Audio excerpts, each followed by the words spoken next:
There is a movement today in much of the Restoration to either distance itself or in extreme instances completely throw out Brigham Young. The problem is if you throw Brigham Young out, you also throw out anything that is uniquely Mormon, because it's during Brigham's administration that many of the deeper doctrines of the Restoration taught by Joseph Smith are expounded upon by Brigham Young. So to help talk about the importance of Brigham Young, I brought together a powerhouse of a panel to have this discussion. Joining me for this today are Kimberly Watson Smith, Sean Anderson, Jacob Vidrine, and Taylor Smith. We discuss Brigham's life before he joins the church, his early ministry, his missionary efforts, his pivotal role in the secession crisis, his leadership in getting the saints out west, and finally finishing up by talking about Brigham Young's legacy and importance in the restoration of the gospel. That's next on this episode of the Mormon Renegade Podcast. So a few weeks back, I told you about a new online merch store I was putting together and that I would let you know as soon as that was up and running. Well, after a few weeks of working on designs and testing it out personally, we're ready to launch. So if you go to MormonRenegade.com and click on the Renegade Supply button in the top right of the landing page, or click the link in this episode's show notes, you'll see that we have 16 items right now that you can choose from. We have shirts, hats, bags, cups, and water bottles, all with the Mormon Renegade logo, as well as a couple other designs that I think you'll find really funny. And maybe even one where I take a slight shot at BYU, but you should definitely go check that out. Now, this is just the beginning. In the coming weeks, more designs and styles will be available for purchase. Now, all the proceeds I get from this are going to go right back into the podcast. So head on over to MormonRenegade.com and press the Renegade Supply button, or click the link in this episode's show notes and get yours today.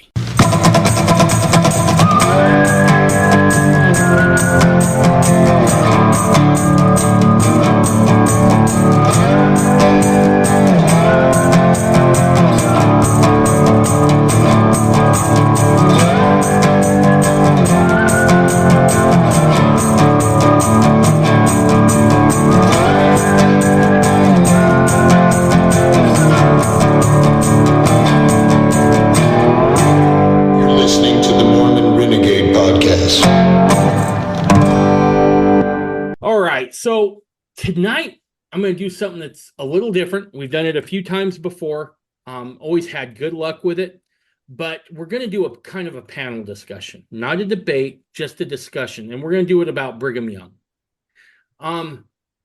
To help me with that, I brought on some big heavy hitters, right? We've got Kimberly Watson Smith, Jacob Vidrine, we've got Sean Anderson and Taylor Smith that are all joining us here for this podcast. And so as we have this discussion, just know in advance, these are folks who have done their homework. They understand the gospel really well. And we all come from a little bit different perspective on Brigham Young. Certainly, some of us have had our differences in the past, and that's okay because we're going to have those things. But I think I wanted this to showcase that even though we have our differences on certain things, on these big important issues, we can come together and kind of have each other's back. I mean, I'm a fundamentalist. Sean's a fundamentalist. Jacob and Taylor are both fundamentalists. Kimberly is an active member of the LDS Church. And we can all kind of come together on this and really kind of back up Brigham Young here. Because I think you'll see by the end of this podcast just how vital he is to the restoration going forward. So with that, I think everybody knows who everybody is, right? I mean, we've all worked together, talked together at some point. So I don't think there's much need for an introduction. But I'm just going to be tossing out some questions, and then as you guys have thoughts and ideas or whatnot, feel free to jump in. We'll keep it orderly, but by no means is this a raise your hand to participate sort of a thing. So with that, let's just dive right in. I want to throw this question first out to the panel, and I want to get everybody's feedback here. So we're living in a day and age today where Brigham is under immense attack.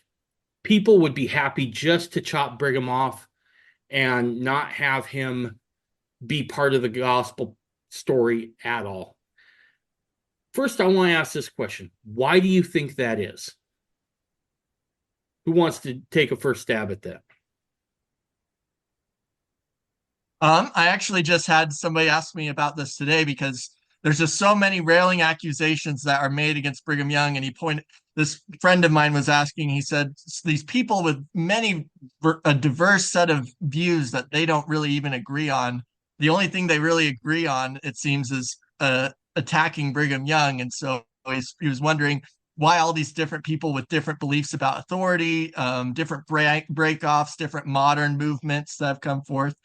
And I kind of, what came to mind when this was just asked me a few hours ago, I said, well, I think Brigham Young, he was the most successful in perpetuating what Joseph Smith was teaching and restoring out of anyone else. And he got the biggest following. And so he's by far the biggest target for people who are disgruntled or looking for someone to attack or demonize or tear down in the restoration.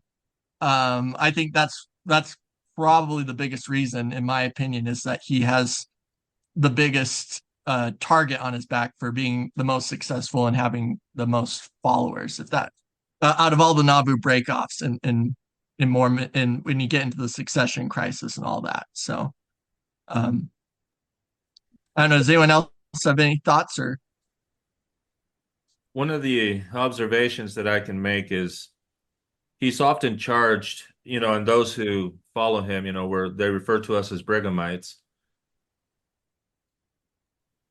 they like to claim that the victors write the history. And the thing that makes me laugh at that is the fact that Brigham and the saints that had to leave Nauvoo and leave their homes behind didn't seem like they were very victorious. As a matter of fact, they're the ones that were run out. And the fact that given the time that's passed, even in his day, the church continued to grow. They continued to build the kingdom of God.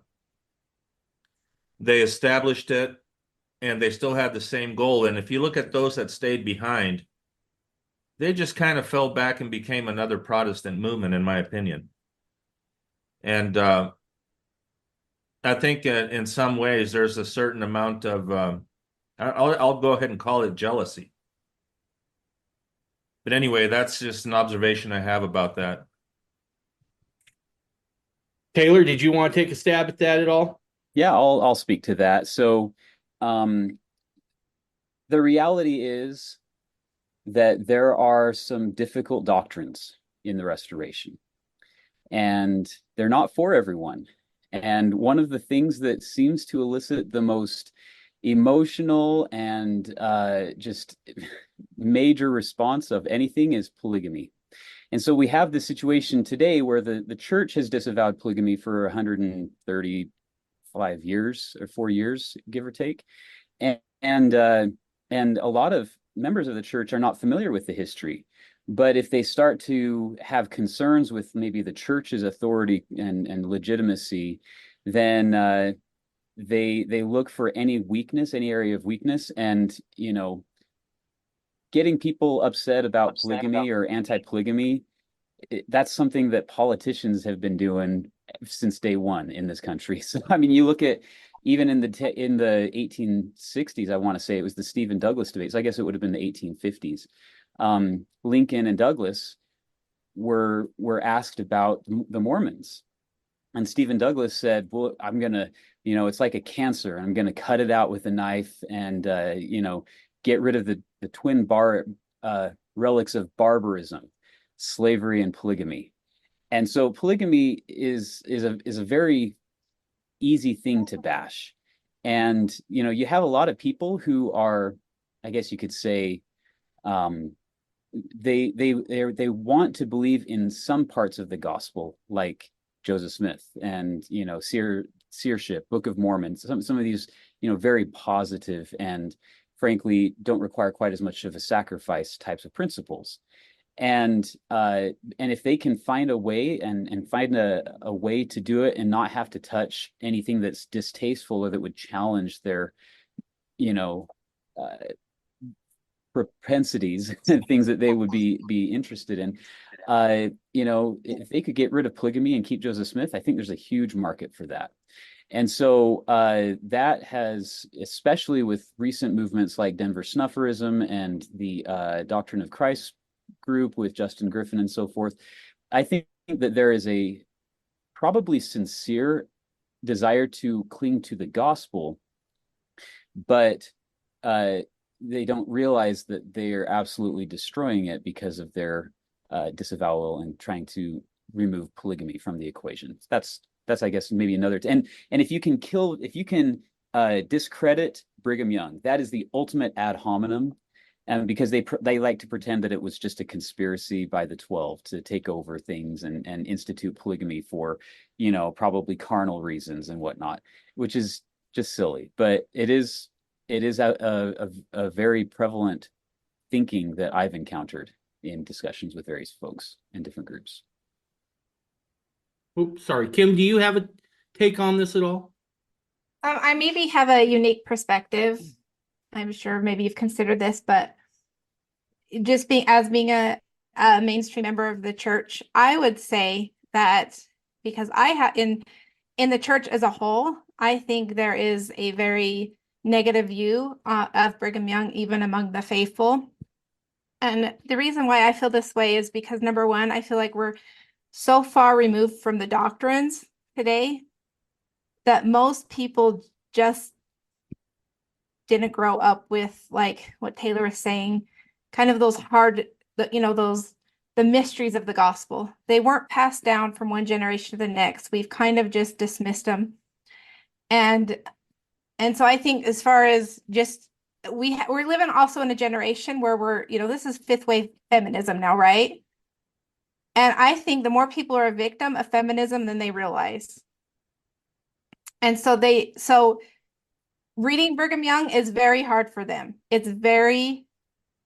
goes contrary to culture, to everything they've grown up with. And I mean, you go tell someone to read Brigham Young, and do they even understand what he's saying? It goes against, everything they've been conditioned to believe for, even about the restoration. People talk about Joseph Smith, but how many people even really know his teachings?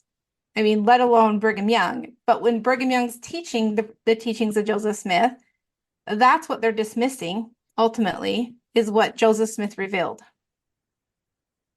That's awesome. I want to probe this a little bit.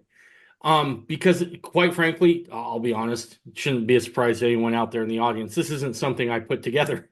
How does feminism kind of make someone more prone, I guess, if I'm understanding your premise here a little bit, Kim? How does feminism make someone feel maybe more at odds, or put someone in a position where they might be more at odds with Brigham Young?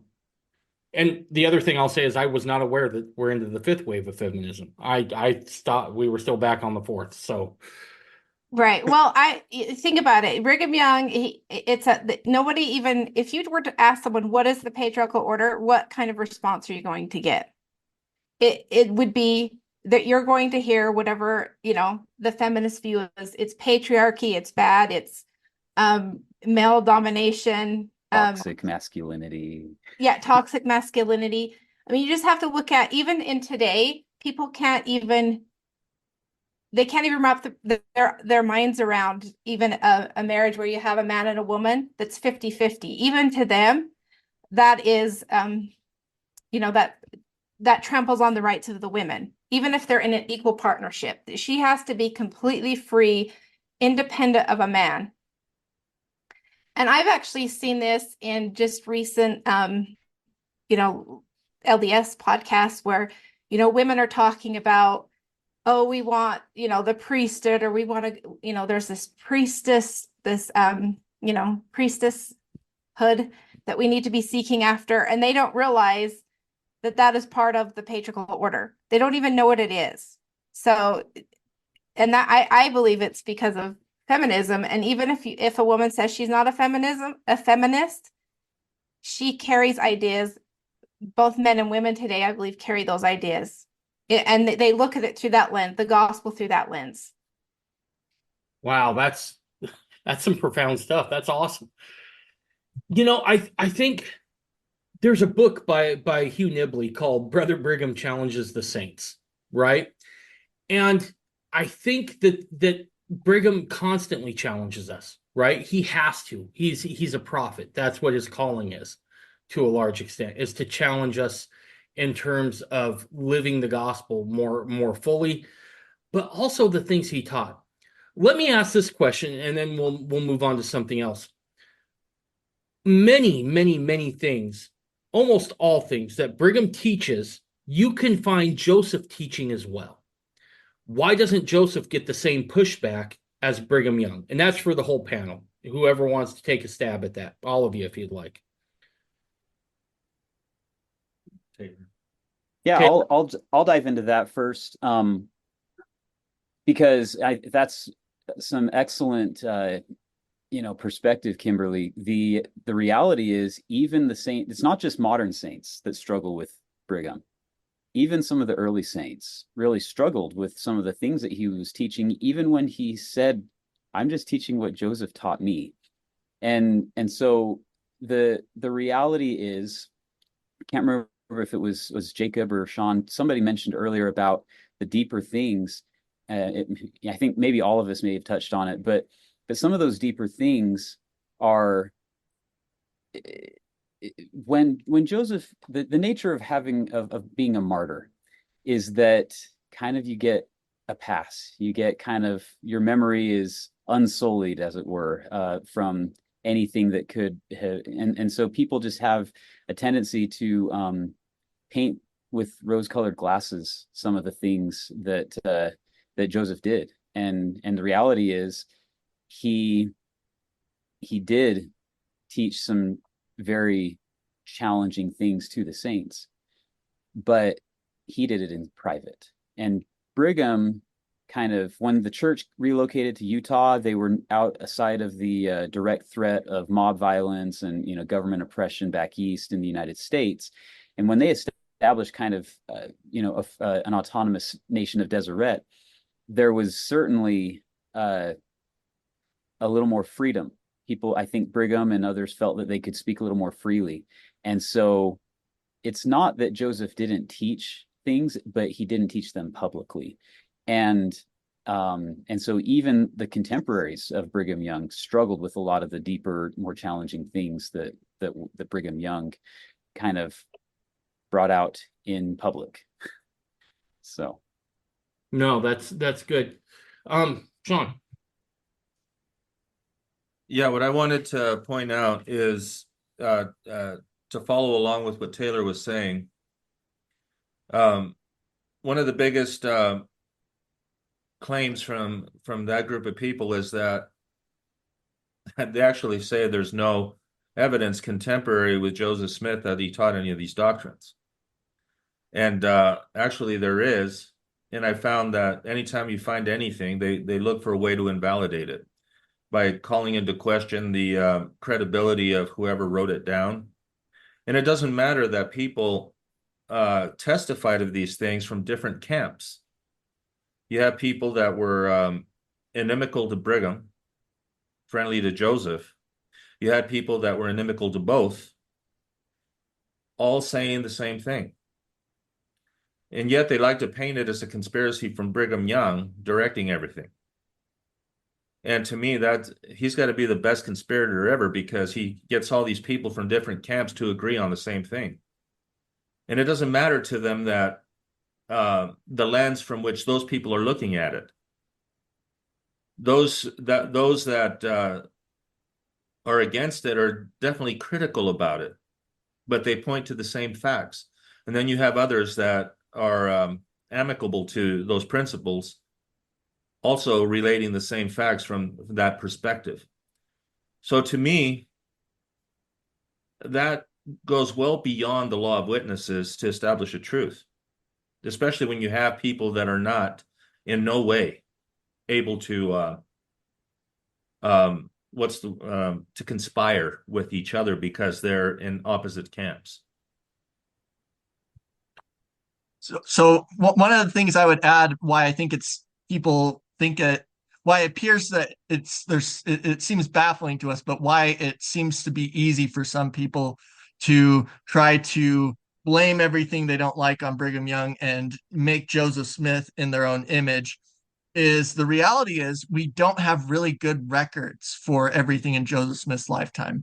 And, there was no Pittman shorthand records of Joseph Smith's sermons. You have brief summary notes that different people kept at different times. And by the very end of his life, you start to get some more detailed shorthand reports in 1844. But even those are not anything compared to the detailed stenographic reports we have of Brigham Young sermons.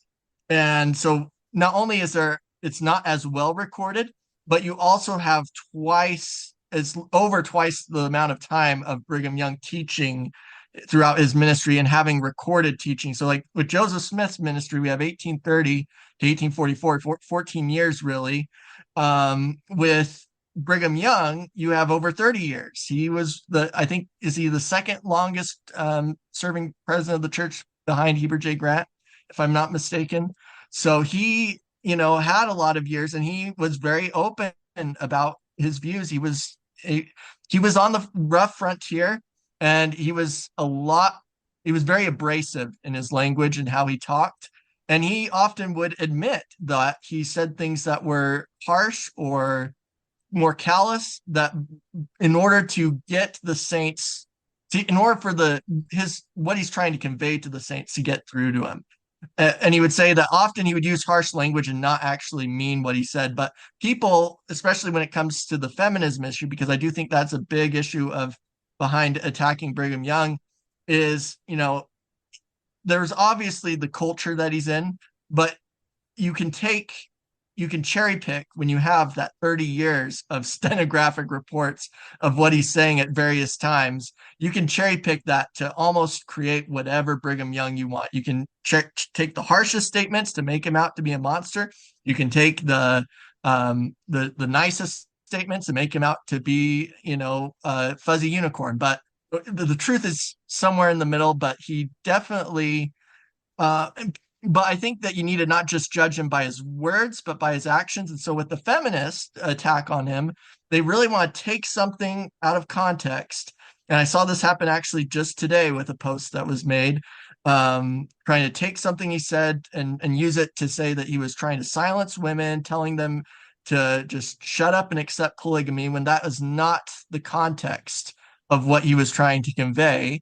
He was basically saying that it's not good to have a grumbling spirit. And he basically said, I'm willing to let everyone who is unhappy with this system leave the territory and, have your bill of divorce, have your property, and be taken care of if, and this is your opportunity. But if you choose to continue to live this way, you cannot have this eternal grumbling about it. And so that kind of so some people point out in response to that attack that it contradicts the narrative of this idea that women are being pressured or forced or imprisoned into polygamy, because or into Mormonism in general in the Rocky Mountain West, this idea that he was oppressing people and forcing them into the system. Brigham didn't want to pressure everyone into Mormonism. If you were disgruntled and you weren't giving your heart to it, he wanted you gone. He said, I want apostates to clear out. And he wanted people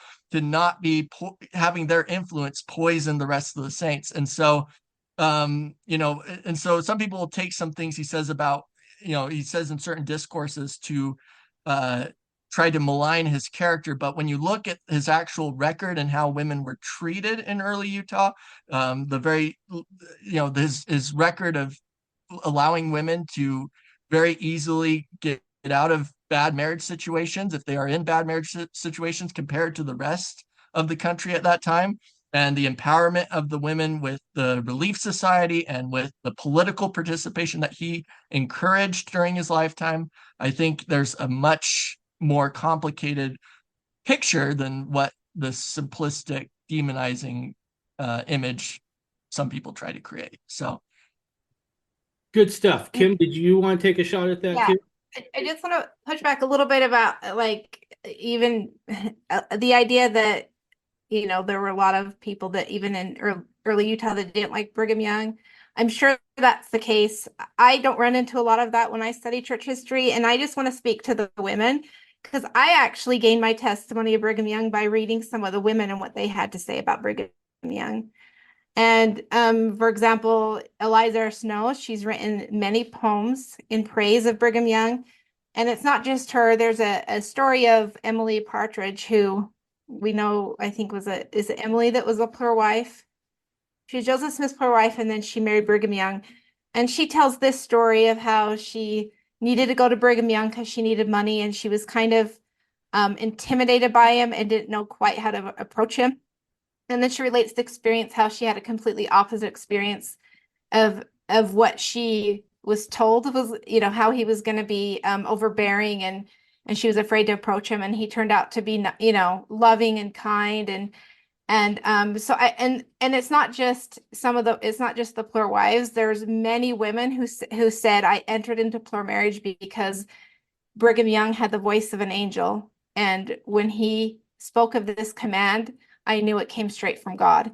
And so I could list hundreds of sources where you have women testifying of how to them Brigham Young was a prophet. Brigham Young was a leader. He was loving and kind, and those that actually followed his counsel, you'll see that those are the women that actually had the gifts of the Spirit.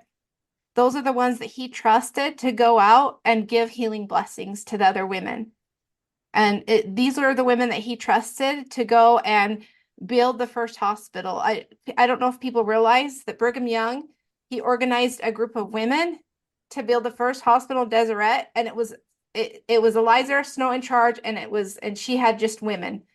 And so the way it's just mind-blowing to me how we look at women and how they want all of these rights. And then when you read the women in early Utah, they had all of those rights and more under Brigham Young. Absolutely. And he also, if I'm not mistaken, actually sent women back east to be trained as doctors, right? It not just, you're in charge of the hospital, but felt like women should be doctors, right? Especially, for delivering babies, that sort of thing.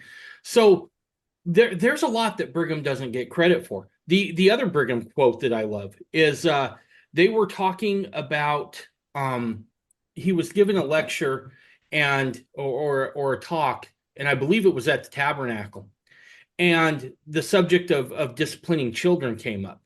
Now, this is a guy who lives in the 1800s. Sparing the rod and spoiling the child are very much on the forefront of everybody's, lexicon as far as raising kids. Brigham says something fascinating. He says, I've found that the use of the rod on our children too often is the result of a spoiled parent more than a spoiled child. Try reasoning with your children, right? This is a guy who's not necessarily even fitting in his time in a lot of ways, and a little bit forward thinking. I have a slightly different opinion on why people are targeting Brigham over Joseph. And that is because you can't really, and this is because I think that these actors are a little more nefarious, to be honest with you, and a little more disingenuous than just being willfully ignorant. I think they know they can't discredit Joseph and keep the gospel, period.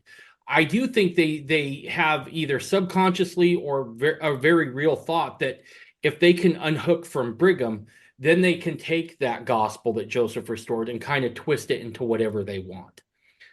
Brigham is a linchpin within the gospel, and his place has to be secure if we want any of those blessings that we as Mormons, albeit a mainstream LDS person or a fundamentalist, have come to hold dear, right? This idea of eternal families, of sealings, these sorts of things. It all hinges with Brigham after Joseph's death. And if you can get rid of that, you can really remake the gospel into anything you want. So, is anybody else got anything they want to add to that before I move on here? Perfect. I just want to know what. Okay. Let's let Kimberly go, and then Jacob, then you. It's really a quick thought. I just want to know what teachings of Joseph Smith we'd have if Brigham Young didn't preserve them. Amen. That's the biggest thing, is that the whole reason we have the records of the church, the history of the church, the sermons, is Brigham Young and the apostles. Willard Richard, as the church historian, absolutely preserved them. And so, yeah, I've seen the same quotes you've seen, Dave, about Brigham Young on raising children. And I was actually surprised when reading the Journal of Discourses, I ran into those quotes. And, it goes against my sensibilities personally, but he definitely cultivated some very different ideas from the time that he was in regarding child rearing. And one quote that I really liked that he said in several different quotes that it's important to cultivate your children to be free thinking and independent. And he said, never check a child for questioning, cultivate that principle. And that he said it's important for them to get their own character and to get their own independent moral character and able to get revelation for themselves. And so I think that is one of the best things, in my opinion, that contradicts the view of Brigham as the tyrant, besides the fact that he's constantly telling the saints to get revelation for themselves and that they aren't supposed to blindly follow him, and that everyone needs to be independent and to not follow your leaders if they're teaching you bad things.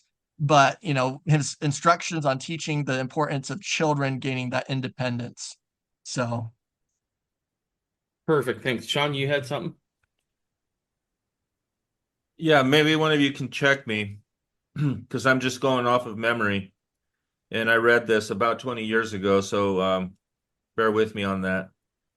I remember a quote by Brigham Young where he says, "Has a master spirit ever arisen in a family where no one can go to the left or the right of the straight and narrow path?"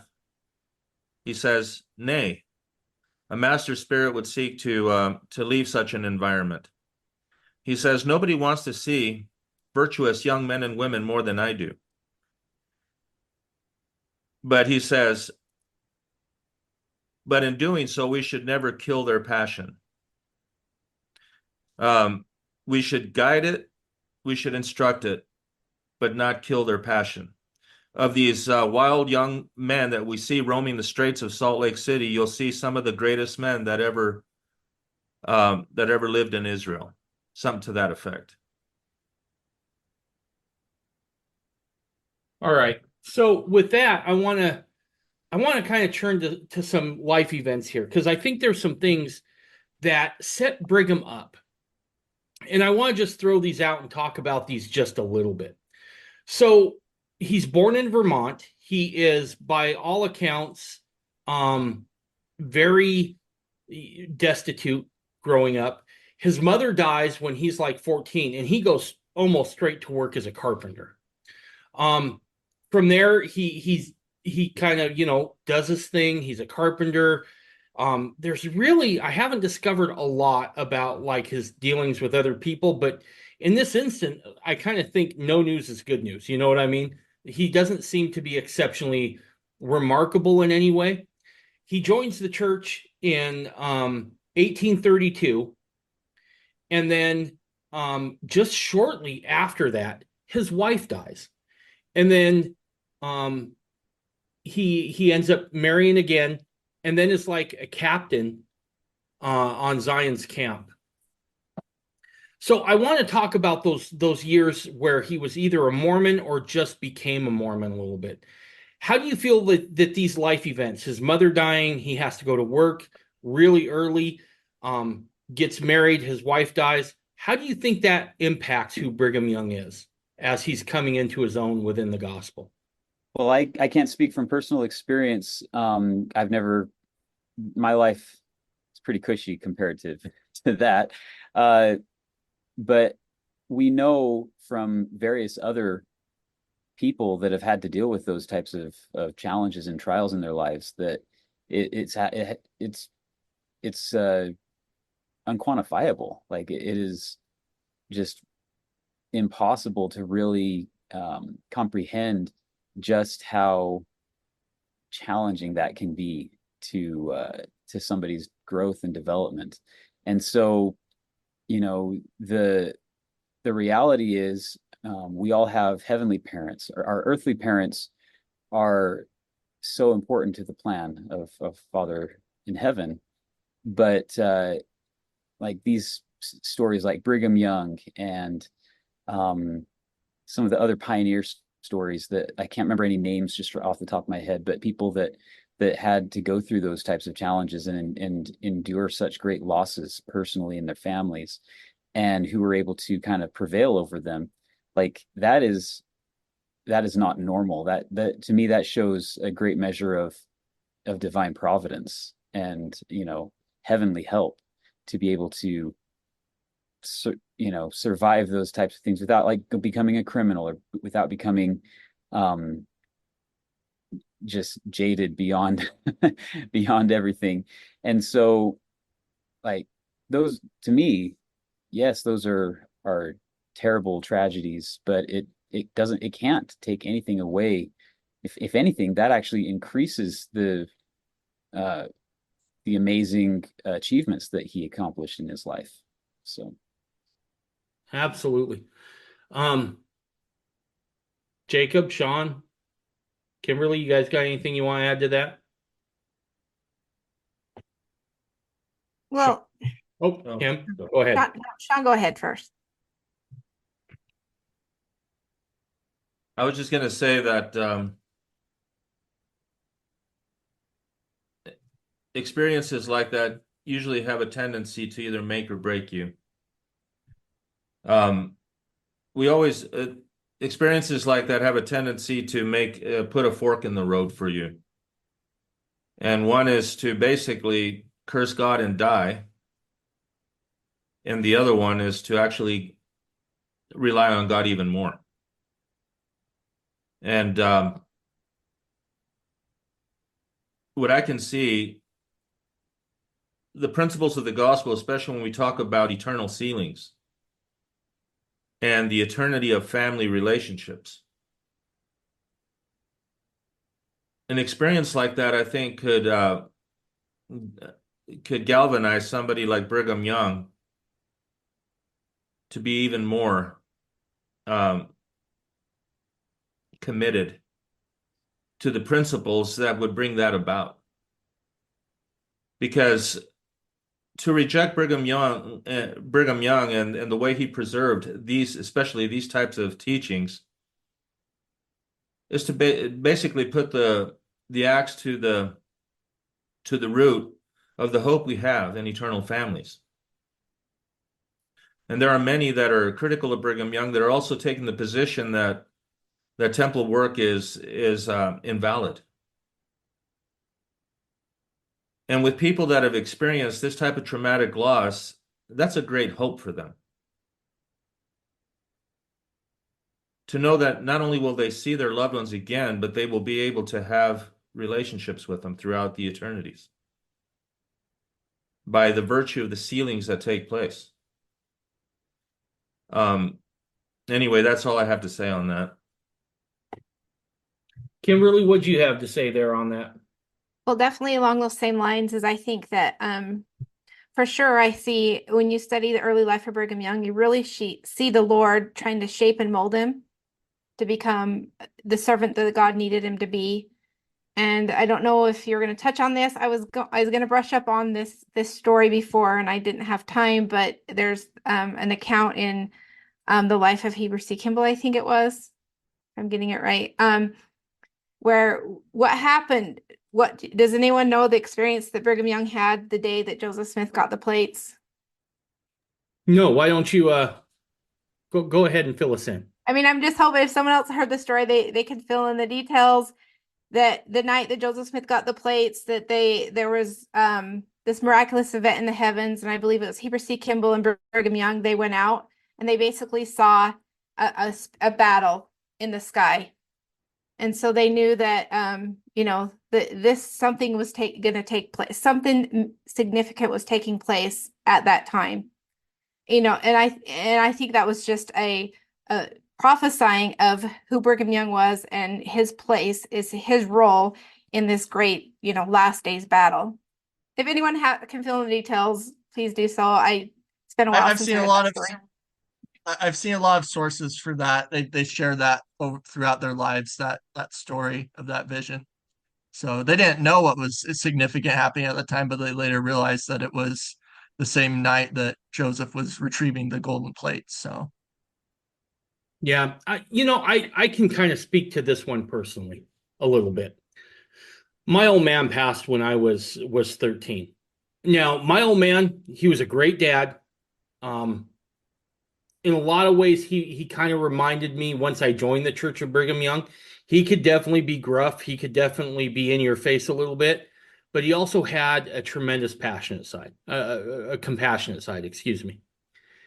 And the old man was really good at making money, but he was horrible at paying taxes. And so when my old man passes, he's got a couple of businesses and those just go away because, there's back taxes that are owed.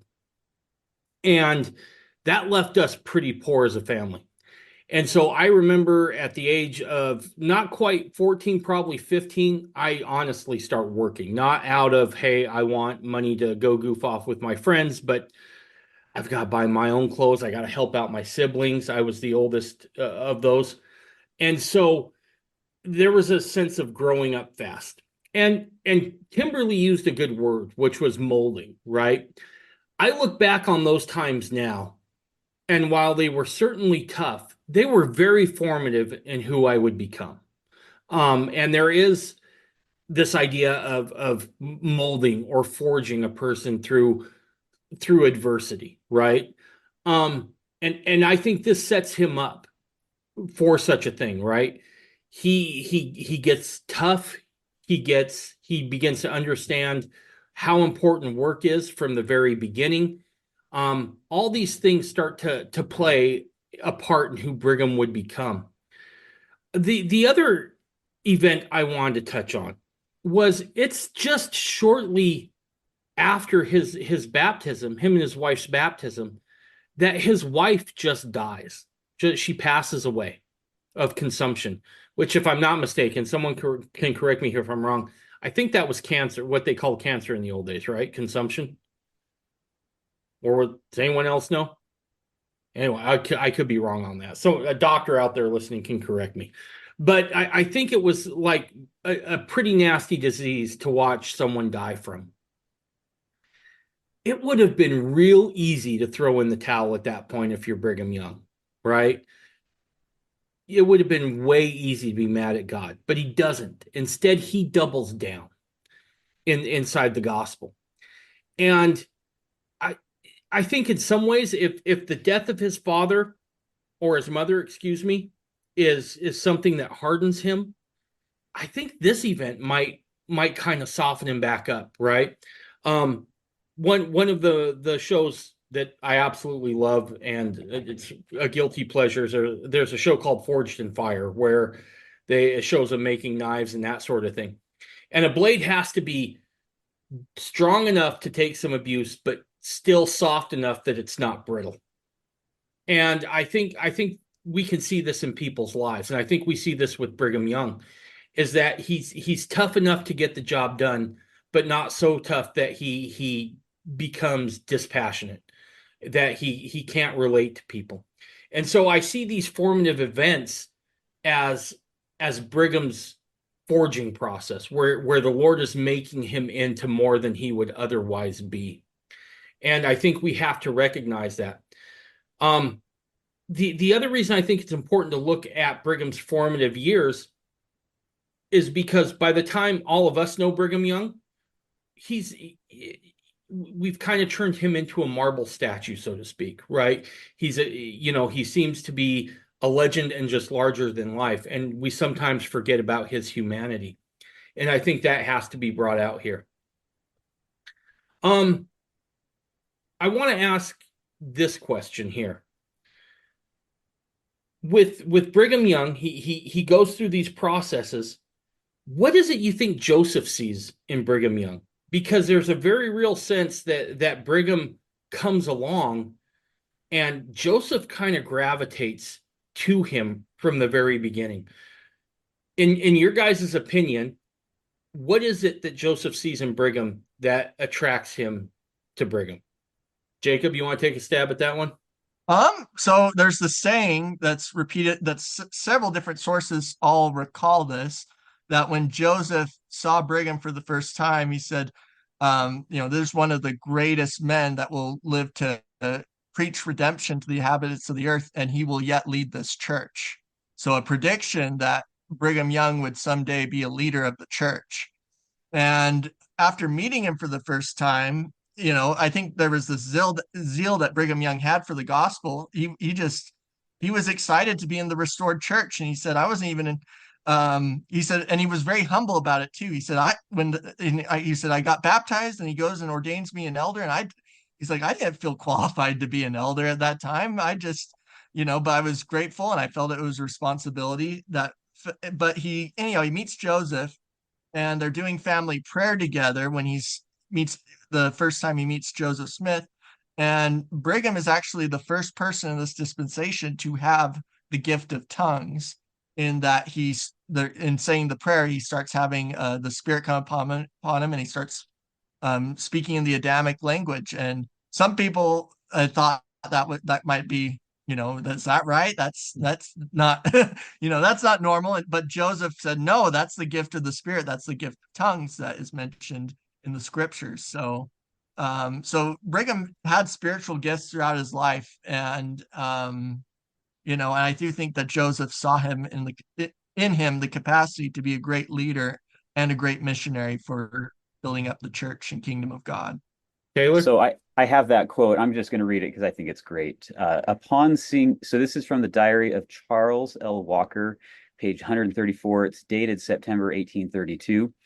And he says, upon seeing Brigham Young for the first time, and while yet some distance away, the prophet Joseph stopped his chopping on a beech log, straightened up, studied Brigham for a moment, and then remarked, there comes the greatest man who ever lived to teach the identity of God to the world, and he will yet lead this people. Now, the provenance of this prophecy has been called into question by some people, but I've looked at the original just on the church archives, and I mean, maybe it was written in afterward, but it is dated to this time, and so it shows that not only was there a personal connection, but I think that there was a spiritual, like, to say that he was, basically had never met the man, but just sees him coming from a distance and can say that prophecy. That's pretty amazing. So I think that Joseph Smith had a lot of enemies during his lifetime. And so the other thing I would just point out is there were only two, I want to say, so the Quorum of 12 was organized a couple of times during Joseph Smith's lifetime. Once was like at the very beginning, when was Oliver Cowdery giving the apostolic charge, Jacob? It's probably about 1832, 33, somewhere around there. 35. 35. Okay. So the first Quorum of 12 was organized in 1835. And of that original number, I want to say all but two apostatized. And some of them came back, I believe, but the two that never faltered, I guess, were Brigham Young and Heber C. Kimball. And so I think Joseph, he had been betrayed and, disappointed by so many people throughout the course of his ministry, that he just valued Brigham Young's steady influence in his life, and just appreciated his loyalty. So I guess that's what I would add to that. Perfect. Kim, you got anything you want to add to that? Yeah, and most people don't know this story. Well, you guys might, but it's interesting when you study 1835, when Joseph Smith chooses the 12 apostles. He actually ordains Brigham Young first, and he actually does it in private, and he relates, and so he anoints him first. First of all, he anoints him, and then he ordains him to be the 12. And then he goes and then he chooses the 12 and acts like this is the first time Brigham Young's being chosen, but it wasn't. And Joseph Smith writes in his journal that he had a vision of Brigham Young in the celestial kingdom, and he sees him, and I'm assuming this is like, last days during Zion, where Brigham Young is out gathering the elect, and he sees the Savior, on his right hand side as he's preaching the gospel, and people are trying to kill him. Wow. Jacob, I got a question for you. what kind of events are you aware of that Brigham had? Because really the next significant, I shouldn't say significant, the next major event we have in Young's life is he's sent on a mission to England. Are you aware of anything that goes on during that mission that is especially of note or anything like that? Well, I do think that's an important aspect to Brigham Young. He actually served missions before that. He actually talks about that, how he was always striving to be willing to go without purse or script in the summers to be preaching the gospel. And he said that when he met Joseph Smith, and he said after he met him in 1833, Joseph Smith kind of gave them counsel to never again build up a Gentile city. And he said that Joseph told them to gather and to build up Zion was the big instruction. And Brigham took that to heart. And so he moved to Kirtland back when Kirtland was, very, it wasn't, it didn't have thousands of people yet. It was still, relatively, it was just barely starting. And he said, and you got to remember when Brigham Young's wife died shortly after his baptism, he's left with two young children that he's having to take care of. And he said that his friendship with the Kimballs, that the late Kimball was actually very helpful to being able to help take care of his children when he's working or when he's on serving missions. So he goes to Kirtland, and he basically doesn't really have any prospects at the time. And it's, they're all poor. And he basically said, I went anyway. And he said there was a brother Cahoon there, and he basically said, I'll work for you, and so that I can be doing something to help build up Zion. And brother Cahoon said, I'm just to be frank with you, honest, I don't even have money to pay you. So, but Brigham says, I don't care. I'm willing to work with you, and if you will just share what you have with me, then then we'll, if we're unsuccessful together, we'll be unsuccessful together. If we're successful together, we'll be successful together. And so that's kind of his zeal that he had for the gospel. And so, but I agree with you. The mission to England after the Kirtland Temple is built, and they receive the endowment of power and the Spirit in the Kirtland Temple, that the next big thing is Joseph telling the preparing them to go and gather Israel across the ocean in England. And that had to take a ton of faith to do that. And the thing that I think is significant about the mission to England is that there were 9 members of, so out of the 12 apostles that were the 12 at Joseph's death, 9 of them had served successfully in the England mission. And there were 3 other apostles at Joseph's death who weren't involved with it. William Smith, Lyman White, and the third one, Johnny Page. Oh, Johnny Page. George. So all the other ones, they were willing to take that big leap of faith of, taking that treacherous journey, sailing in a boat across the ocean in that day is not an easy, light task to do. And you often got seasick. It was, and I think that's recorded in their journals. So actually, Brigham Young and Heber C. Kimball were both, I think, very ill when they were set off for their mission. They were willing to take the leap of faith and set off anyway. But anyhow, so 9 of the 12 that were the apostles under Joseph and Nauvoo, they went and they served their missions in England. And that really united that quorum. And they never really divided again after that. They had their doctrinal spats, their difficulties every once in a while, but they stayed a united body after that, while the other 3 who weren't involved with, that sacrifice and that leap of faith and that mission, they went in totally different directions. And so I think that mission was very important as a leadership opportunity for Brigham Young learning. I think it was Brigham Young, Heber C. Kimball, and Willard Richards who acted as a presidency over the England mission. And so they had that was almost like a precursor to them later becoming a new first presidency after Joseph's death. But I think one thing that's significant with the England mission, one fascinating story that Heber C. Kimball shares is that they saw this vision of all these evil spirits in England. And that's a significant story that they share throughout lives in their sermons. And Heber C. Kimball said he shared that with Joseph after returning to Nauvoo, and that Joseph said that the more you're trying to the closer we approach the Lord, the more the adversary is going to be trying to attack us. And so that was a significant thing. And then I guess another, just to briefly summarize, there were other principles that were made known to the apostles in vision in England. And it's one thing the polygamy deniers will try to say is they started doing polygamy in England, which isn't true. There's not evidence to substantiate that, even though they try to pretend there is.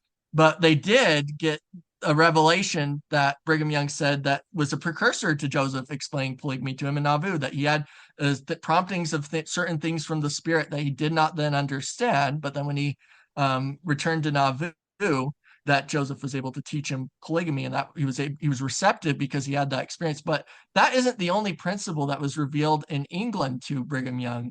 The principle of baptism for the dead was actually the event that sparked Joseph Smith getting the revelation on baptism for the dead.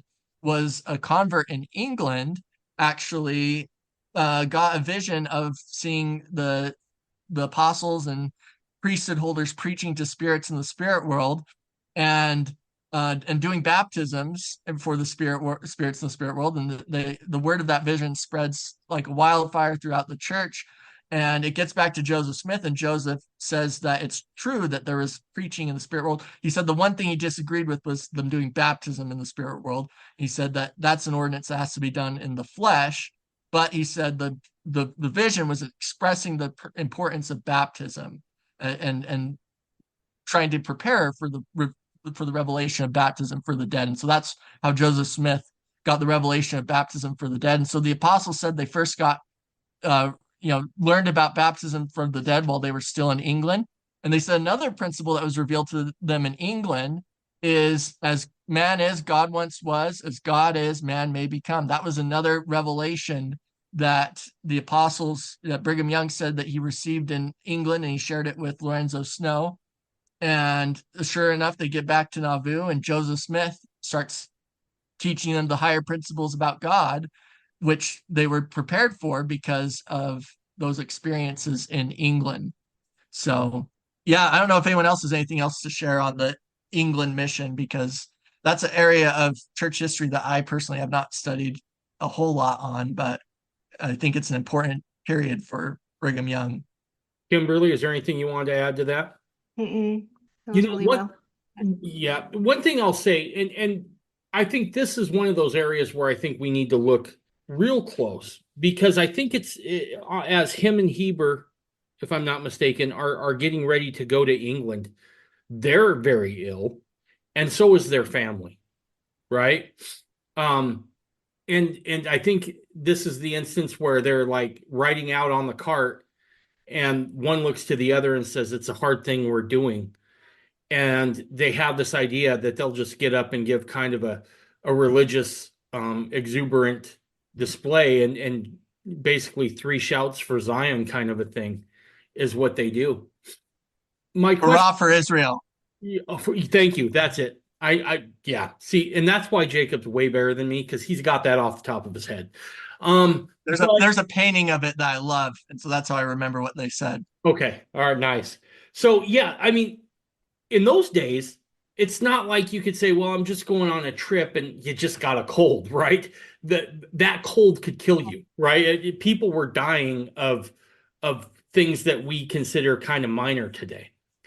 And so Brigham's going to head out, and he's going to do this despite him not doing well, right? I mean, from the account, they're very, very ill, and their families are very, very ill.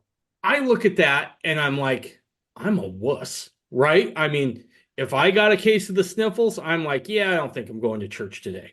I think I'm going to stay home and pack it in. These guys are like straight up gangster, right? Like, oh no, burn the boats. We're gone. And just have success while there. What do you think it is that truly separates guys like that from, say, people who are lukewarm? What is it about Brigham's desires that are different from say everybody else. And then how do we cultivate that? Sean, any ideas? Yeah. Okay. Give me the Well, one thing I'd like to say about that is it's very easy to speak in platitudes throughout your life, but when actually put to the test, many people fold under those circumstances. I remember in 8th grade, I moved up from Mexico and started attending 8th grade in Bisbee, Arizona. And it was kind of a rough town, but there was this boy there that was mercilessly to say the word being picked on is an understatement. I mean, being picked on is being teased, being shoved around or whatever, but he was literally being punched and hit, not just by one person, but by several. And this was going on. It went on for about 2 weeks. And I remember thinking to myself, why won't anybody do anything about it? This happened around the teacher. And when this kid tried to say, this is happening to me and all that, it just basically got ignored. And I saw this happening and I started feeling really bad because I have to admit I was afraid to stand up because I was a pipsqueak and in that grade. I was one of the smallest guys in the class. And but it got to the point where I just felt like I couldn't stand to see that anymore. And they started in on him one time and I just got a surge of courage. I walked up and I shoved a couple of guys away and said, leave this guy alone. What's wrong with you people? And I knew in doing that, I was going to make myself the new target. And that's what I was afraid of. And that worked. They left him alone and they started in on me. The difference between me and this kid is that my dad had been a boxer in his youth and he taught us how to box from the time we were very little kids. Put the gloves on me when I was 4 years old. And living in Mexico the way I did, we got in a lot of fights. So I had experience in doing it. And within a month's time, I got in about 3 fights. 2 were small skirmishes where a few blows were thrown. Nobody really got hurt. People broke it up. But the third one was against the guy that was the biggest guy. He was almost a whole head taller than me. And he was actually pretty, at least from my perspective at the time, he was pretty scary. But I fought him and I didn't back down. And to my amazement, I actually won the fight and won it convincingly. And well, nobody picked on me anymore. But the good thing is that they quit picking on this kid. And so that kind of had a happy ending, but I didn't know that going into it. And in situations like that, I think most of us can have moments in our lives where we're put to the test that way to see if we have integrity, to see if we have valiancy.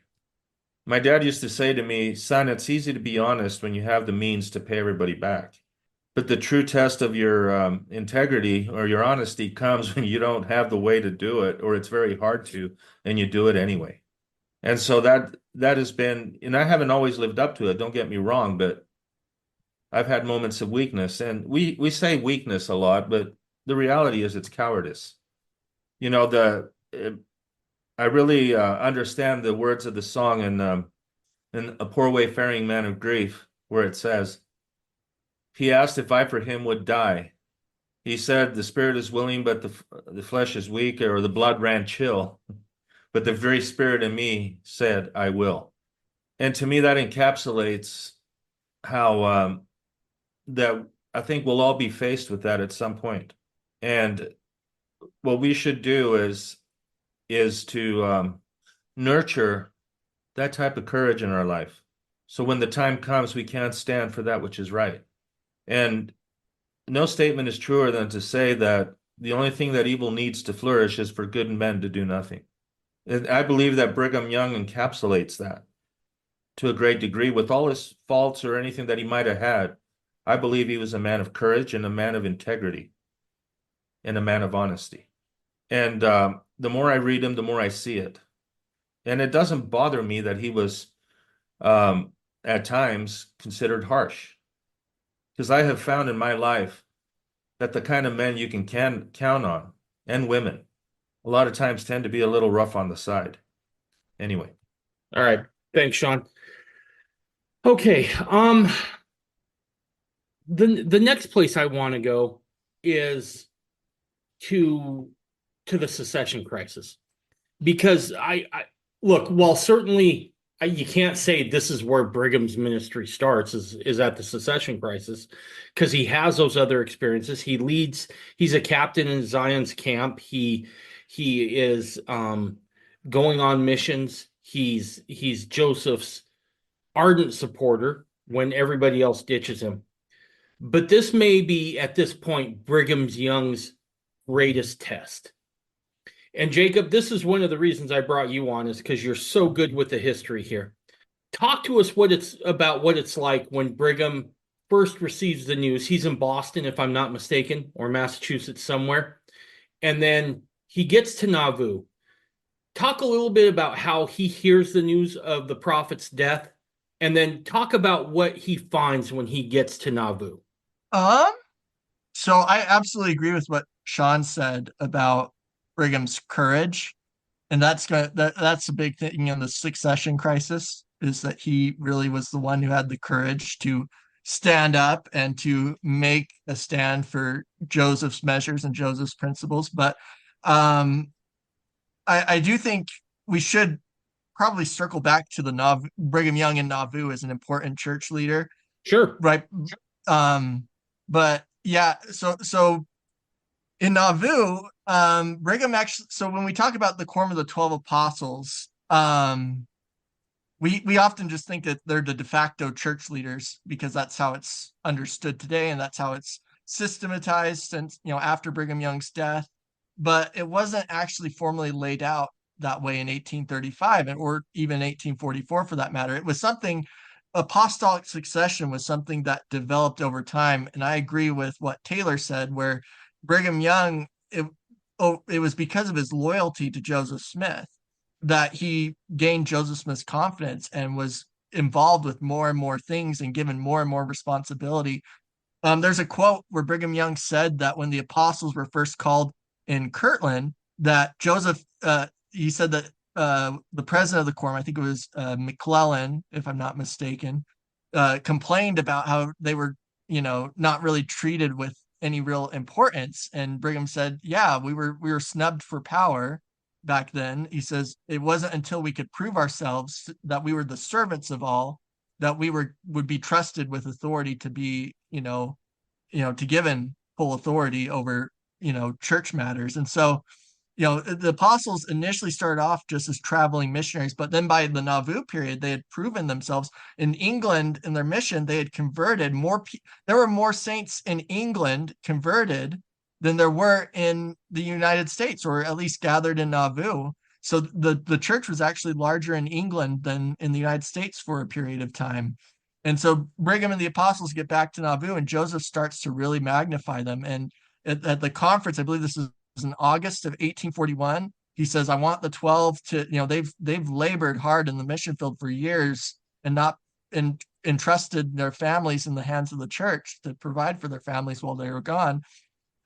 Now it's their time that they should be here in Zion and direct their work from here in Nauvoo and send, instructions abroad to other missionaries. And they should take time to provide for their families and stand next to the first presidency in the affairs of the church. I don't think that was necessarily appointing them as the, successors at that time, but I do think it was magnifying their responsibilities in Nauvoo. And there's a number of things that Brigham Young was involved with in Nauvoo that I think is very significant. Like, obviously, the temple ordinances are an important factor into why the apostles were the best choice for the succession crisis. So it was the endowment ceremony, the marriage sealings, anointings, work for the dead, all of that Joseph began to hint at in public discourses during the Nauvoo period. But it was in his private councils that he began to begin to confer these ordinances and teach about these ordinances and principles to his close followers. And so the first meeting of the body of men, that would include women, that would come to. Want more from the Mormon Renegade podcast? Head over to the Mormon Renegade Rumble page to see all the videos from the podcast and the fundamental news program for free. Still not enough? Then join the Mormon Renegade Locals page by clicking the red Join button, and for $5 a month, you can have access to podcast transcripts, Renegade exclusives, as well as weekly live stream show with the host Dave Sanders.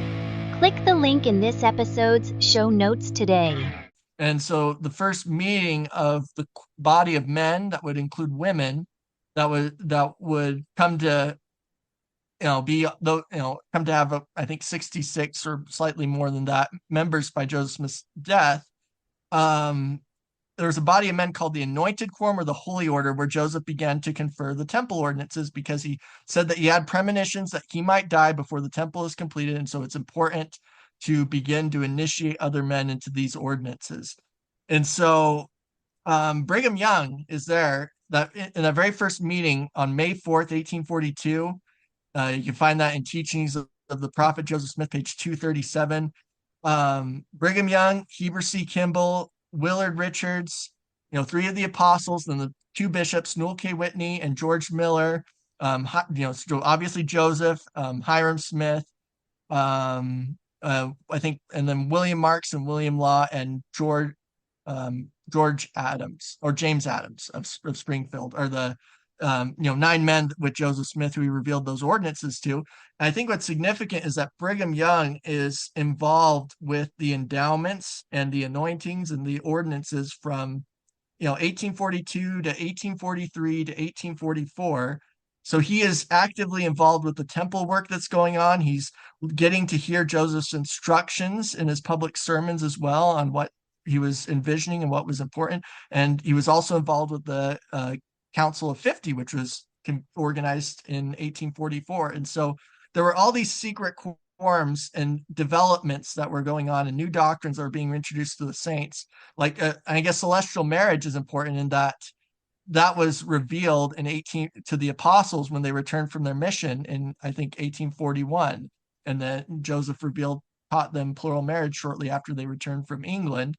And so he's right at the center of all of these developments that Joseph Smith is revealing to the saints, or is preparing for the saints. Like a lot of the secret stuff in the Anointed Quorum and Council of 50, that stuff the saints only heard rumors about and didn't have a whole lot of information on. But the public stuff as well, he was getting this instruction, and he was absolutely right there in the center of all of Joseph Smith's activities of these new doctrines that Joseph was preparing for the saints, and ordinances as well.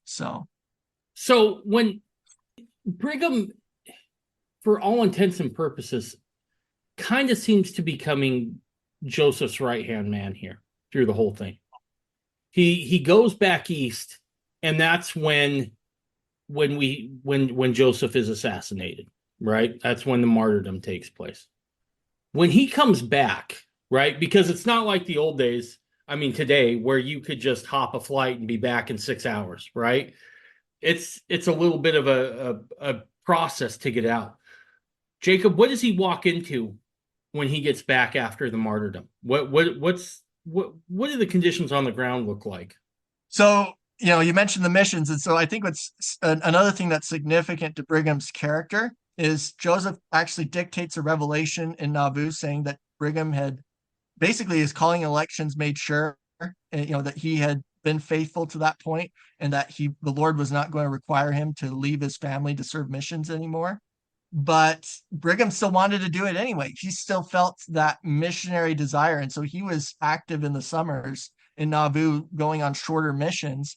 And so when Joseph is running for president, so there's 2 different projects in 1844 that Joseph is really starting to emphasize. The first, that they need to have a gathering out west where they could live the laws of God as God has revealed it to them without anyone else interfering with them.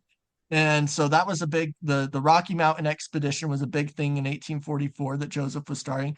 And the other thing was a presidential campaign, because of the constant political persecution the saints had received, and not being able to receive any redress from any government, and not even the federal government. And none of the presidential candidates were willing to be willing to give Joseph a satisfactory answer that they would help the Mormons in their plight for their rights. And so Brigham and the 12 actually were more than willing to go out and serve, these stump campaigns for Joseph Smith's candidacy for president in 1844. And Brigham's out west when that, back east, excuse me, when that happens. And when they get the news in July that Joseph and Hiram were killed, Brigham's initial reaction is he said that he felt like his head was going to crack. He said, I didn't cry, but I had never felt deeper sorrow in my life. And he said his initial thought was, are the keys of the kingdom taken from us? And he said it came like a clap, and that he said Orson Pratt was sitting on his left, and he said it came to him that the keys of the kingdom are still here with the church. And he actually said he didn't think it was with him, but he knew it was the Lord's business. And so he had that comfort and that revelation that the keys were still on the earth and that they hadn't lost their authority with Joseph's death. So the apostles start to return to Nauvoo. And in Nauvoo, there's actually there's conspiracy going on in Nauvoo. And this is very significant in William Clayton's journals that I think that's kind of overlooked, is that Joseph had intended, if he were to die, for his brother Hiram or his brother Samuel to lead the church. And that's recorded in William Clayton's journal. But what's significant to me is that even before Samuel Smith is still alive, he doesn't die until the end of July. Emma is already trying to conspire to have William Marks be the next leader of the church shortly after, like a week after Joseph Smith's death. And I think the reason she's wanting William Marks to be the next person in charge is because she knows that William Marks is against polygamy, like she's against polygamy, and against the temple doctrines that Joseph is revealing. And so she's trying to get into this conspiracy with William Marks, and then Sidney Rigdon is there very quickly. And they're trying to form kind of a party to take over the church and to get rid of these Nauvoo doctrines that Joseph was restoring that were very controversial, in which William Law felt that Joseph, needed to be stopped for introducing it. So William Law conspired with the anti-Mormons to get Joseph Smith killed over these teachings. But then there's Emma and William Marks and Sidney Rigdon who want to get polygamy and temple ordinances and theocracy and all these doctrines out of the church. And so they're conspiring, and the apostle and basically they're wanting to do a meeting to reconvene to select a guardian for the church before the apostles get back. And this is the beginning of August, that after Samuel Smith's death, they are preparing to select Sidney Rigdon as the guardian, and they plan a meeting for August 8th, 1844, to appoint for Sidney Rigdon to advance his claims to be sustained as guardian of the church. Unfortunately, the apostles that were away got back to Nauvoo 2 days earlier, on August 6th, 1844. The apostles that were abroad were able to get back to Nauvoo. And the day before the August 8th meeting, on August 7th, there was kind of a precursor meeting where Sidney Rigdon starts to advance his vision, his claims. And Brigham says, his comments in response are very interesting and significant, in my opinion, where he says he didn't really care who ran the church. He said it could even be old Ann Lee, but we need to get revelation on it. And he said, I know who has the keys to get revelation. And he mentions the significance of, that the apostles and others had been given the fullness of the priesthood by Joseph Smith. And so that played a big factor in what was going on. And so he said, actually, on August 7th, 1844, I know there are those in our midst who will seek the lives of the 12 as they did the lives of Joseph and Hiram. We shall ordain others and give the fullness of the priesthood, so that if we are killed, the fullness of the priesthood may remain. And so that's one of the, the temple ordinances are a key factor in the apostles' succession claims. So on August 8th, 1844, and what's interesting is that we're on the anniversary of this date. They had the meeting, and Rigdon advanced his claims. And I think Brigham said that he only last minute heard about the Rigdon speech, and so he went and he was kind of last minute came to Rigdon's speech, while the other apostles weren't even aware.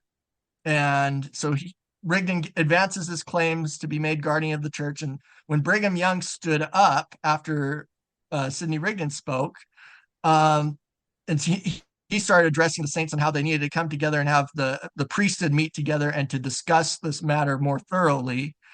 Those saints who had oil in their lamps and who had the Spirit, there were many saints who had a miraculous experience of seeing Brigham Young transfigured to both look and sound like Joseph Smith. And that's one of the most well-attested miracles in church history, is the transfiguration of Brigham Young. There's well over 125, if not way more. Lynn Jorgensen has 129 sources she compiled of witnesses to the transfiguration of Brigham Young. But it showed those saints who were without a shepherd that Brigham Young was the one they could trust to carry out Joseph Smith's measures. And I think that was a big contributing factor to why the saints that afternoon, when they did the second meeting, where they actually had all the priesthood convene, and Brigham Young got up and talked about the authority issues and running the church. I think that is why they almost unanimously accepted the 12 to lead the church and to, as a quorum, the quorum of the 12, to act as the first presidency and to carry out Joseph's measures as he had laid them out. And so yeah, I think that's very, a very significant event. And I think it's interesting. Today is actually the anniversary of that, August 8th, when of the transfiguration of Brigham Young starting. And so, yeah, I just think it's, it's a very important part of church history. So Sure. Taylor, let me go to Kimberly and then we'll go to you. Sorry, I had texted him and said I had something to add. So it's just been like, that impression. I just have to share this. So, I mean, that was the, really great explanation by Jacob. And before we move forward, I just kind of want to backtrack just a little bit. So what was one of Joseph Smith's greatest mission? What is the purpose of the Book of Mormon? It's the sign that what? I think she's talking to you, Sean. I'm just talking to anyone who will answer. What is the Book of Mormon? I'm just kidding. What did Joseph Smith say? It was the sign of what? Wasn't it the gathering of Israel?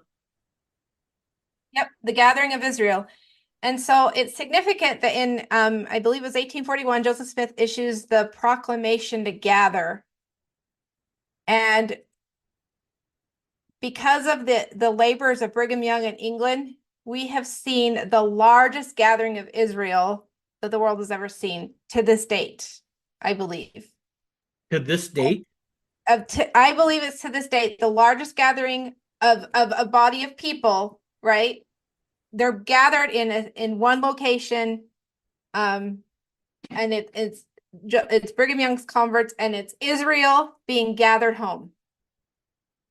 This is like, we're missing the Exodus, that we're all waiting for this Exodus, or of gathering of Israel, and we've already seen the first one, and this is Brigham Young, right? His labors in the other apostles in England. Those converts they're Israel, they're coming home. They're being gathered, and they're being gathered to Nauvoo. And then when we talked about at the beginning of the podcast, why there's so much animosity against Brigham Young, and it's because of his success. It really is his success. He gathered Israel. The keys were given to Joseph Smith. He went out and did the work. Joseph Smith is given the keys. He's given the vision, delegates to Brigham Young. Brigham Young goes out and fulfills the mission, if that makes sense. And then just leading up to the succession crisis, I think it's significant to point out, because everyone thinks it was like, well, the church had to choose between Brigham Young and Sidney Rigdon, right? And like, Sidney Rigdon was gypped. But most people, I am shocked, haven't heard this statement from Joseph Smith on August 13th of 1843. He actually sent out a, whatever we call it, a proclamation. I don't know, it wouldn't be a proclamation, but he sent out a notice to the saints, and he said, quote, "We've had certain traders in this city who have been writing falsehoods to Missouri. And there's a certain man in this city who has made a covenant to betray and give me up to the Missourians. And that too before Governor Carlin commits his persecutions. That man is no other than Sidney Rigdon."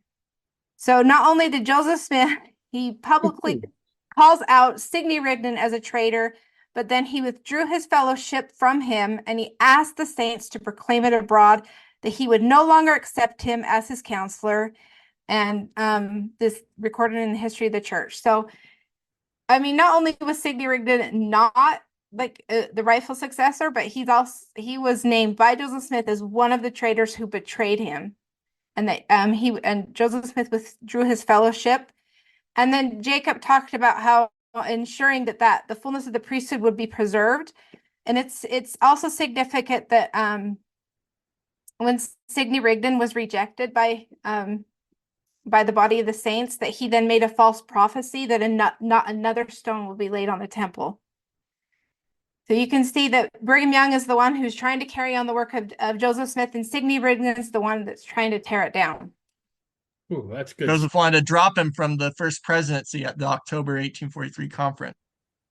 Kimberly, thanks for sharing that, because I was unaware of Joseph's proclamation about Sidney Rigdon. That's interesting.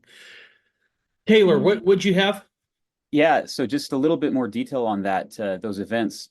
So I was not aware of this because, I had just heard the church accounts talking about, I thought it was a two-horse race between, Sidney Rigdon versus Brigham Young. And I was, but going back to the Joseph Smith trying to release Sidney from the first presidency. So that happened, and the church wouldn't sustain it. They voted it down. And Joseph, being the man of principle that he is, was like, okay, well, if common consent, that's a true principle. So he basically said, okay, if that's their choice, okay, we'll roll with that. But that didn't mean he was forced to not have no counselors, because it was his counselors in the first presidency at that time were Sidney Rigdon, who abandoned the church, was a traitor, and William Law, who also basically got Joseph killed with the Nauvoo expositor and all of that stuff. So Joseph called a third counselor, and he only had one, guy that he could rely on. And it happens to be my ancestor, Amasa Mason Lyman. And Amasa Lyman was a real interesting figure because he's kind of been written out of church history. He stood up at that August 8th conference, and Sidney stood up for hours, and gave apparently some really verbose sermon about it. And Amasa Lyman stood up second, and he basically talked for 2 minutes and said, okay, so the reality is Brigham Young is the rightful heir. And this is actually backed up. This isn't just, family history, hearsay or whatever. This is backed up in the records because Amasa Lyman was present at a lot of these holy quorum, anointed quorum meetings.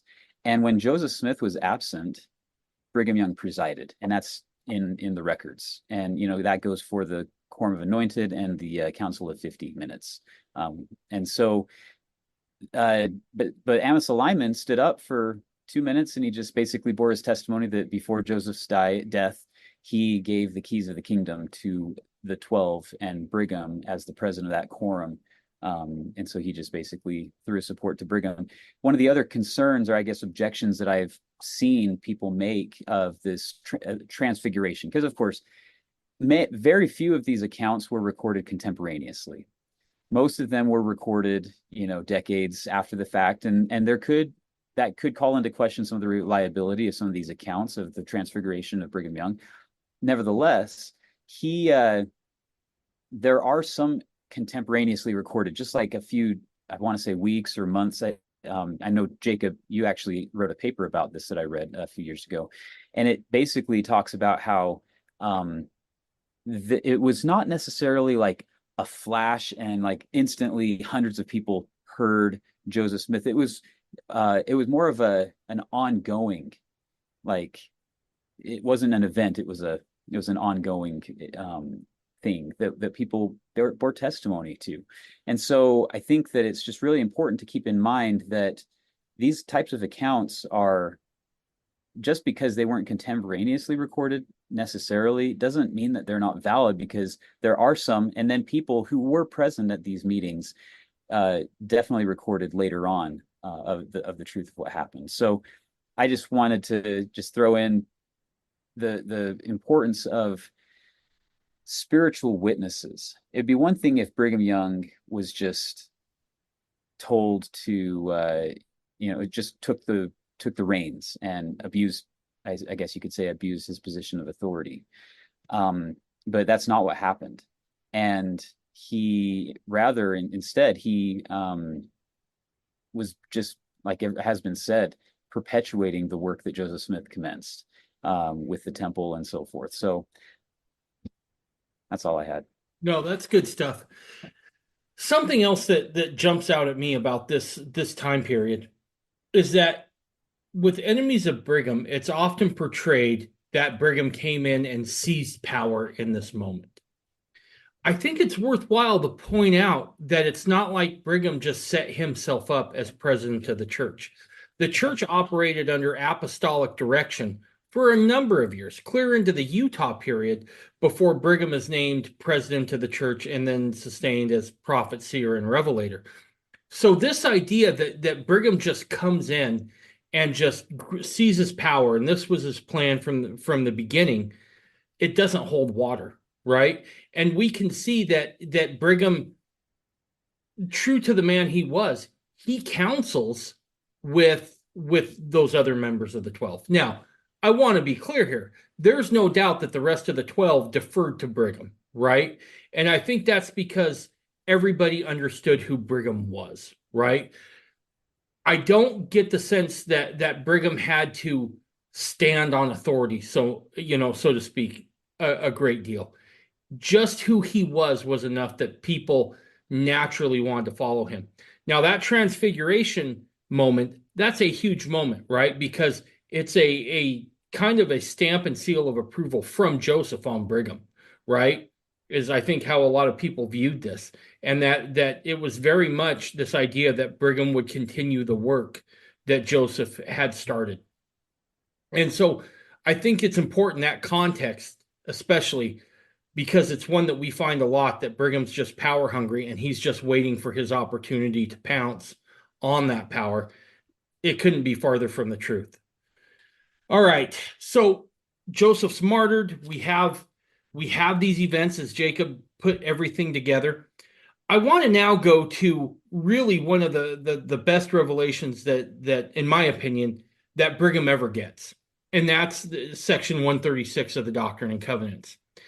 And this is one of those times that I think, because Brigham gets this, and what's amazing is that it sounds very much like the rest of the revelations that had been given previously, right?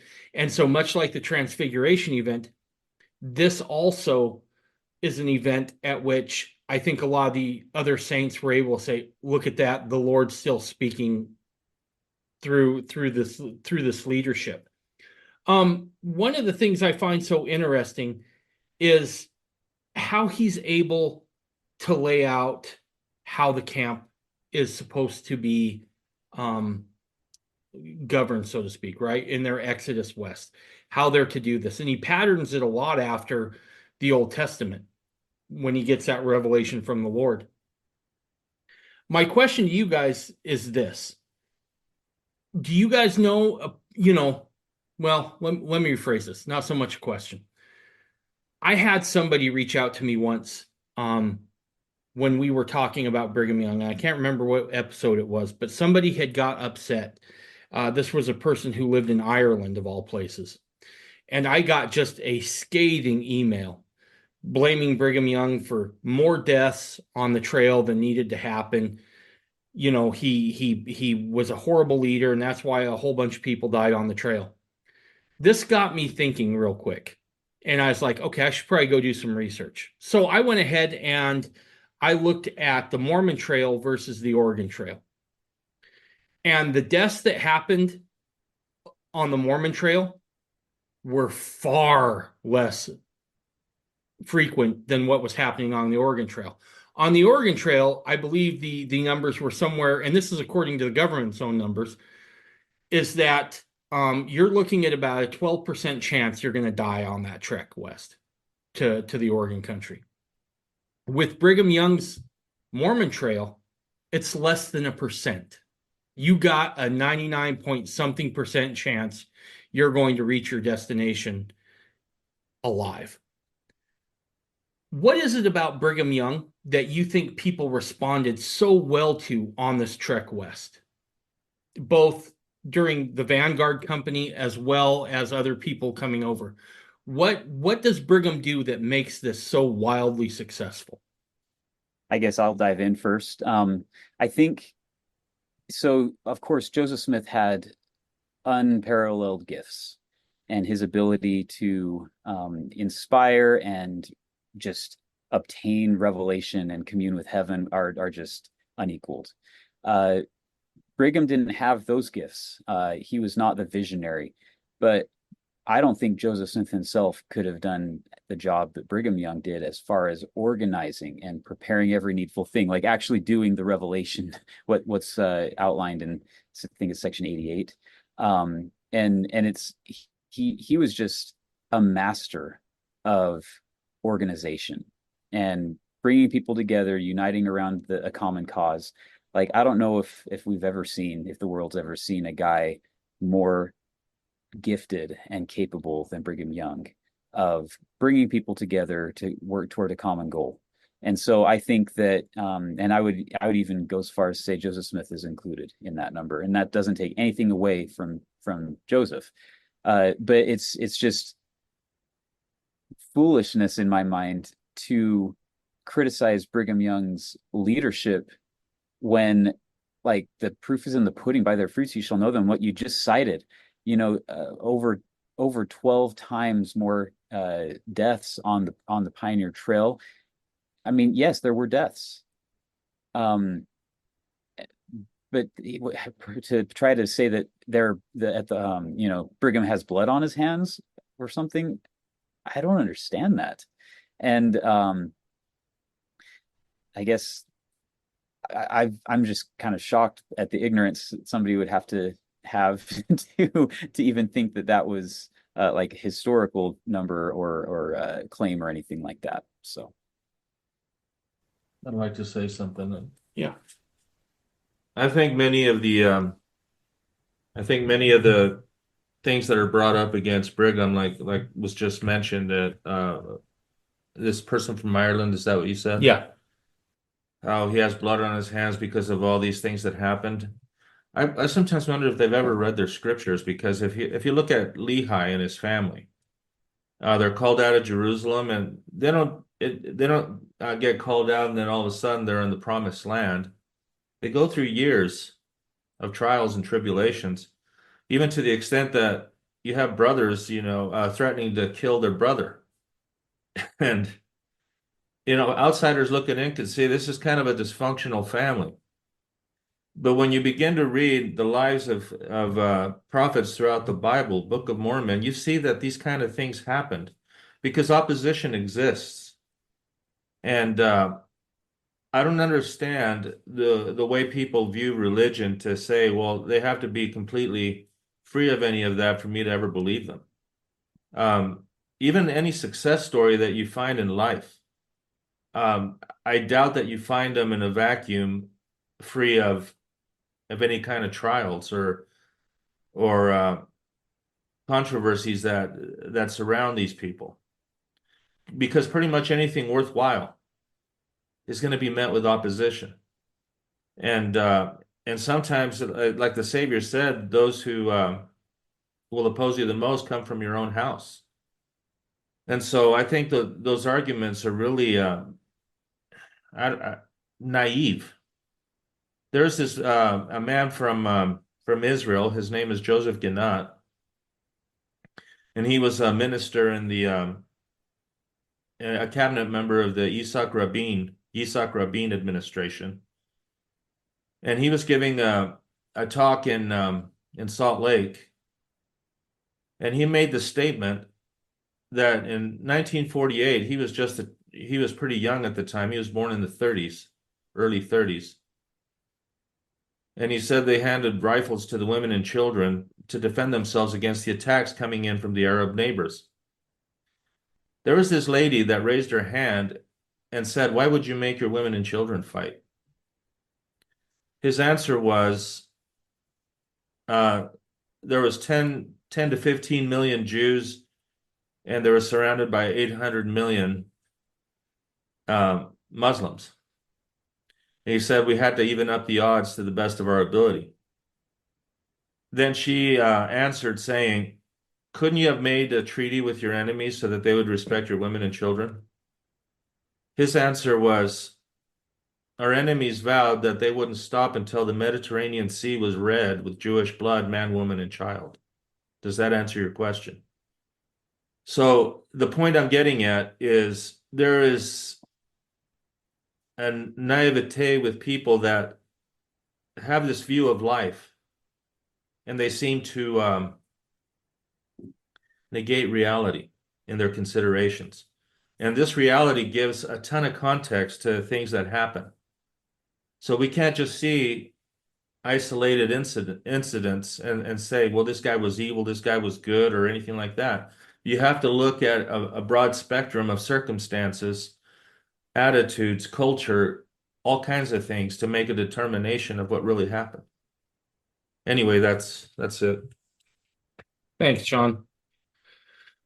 Jacob, anything you want to add to that before we move on here? So, yeah, I agree with everything Sean and Taylor said on that. I think, obviously there's trials and difficulties, and I think what you brought up is, compare it to the other treks and other trails going west. The Saints had a lot less difficulties comparatively. And I think that's actually kind of miraculous because they were not prepared in any real sense of the word for that exodus. They had, they labored and spent all their means to get that temple completed.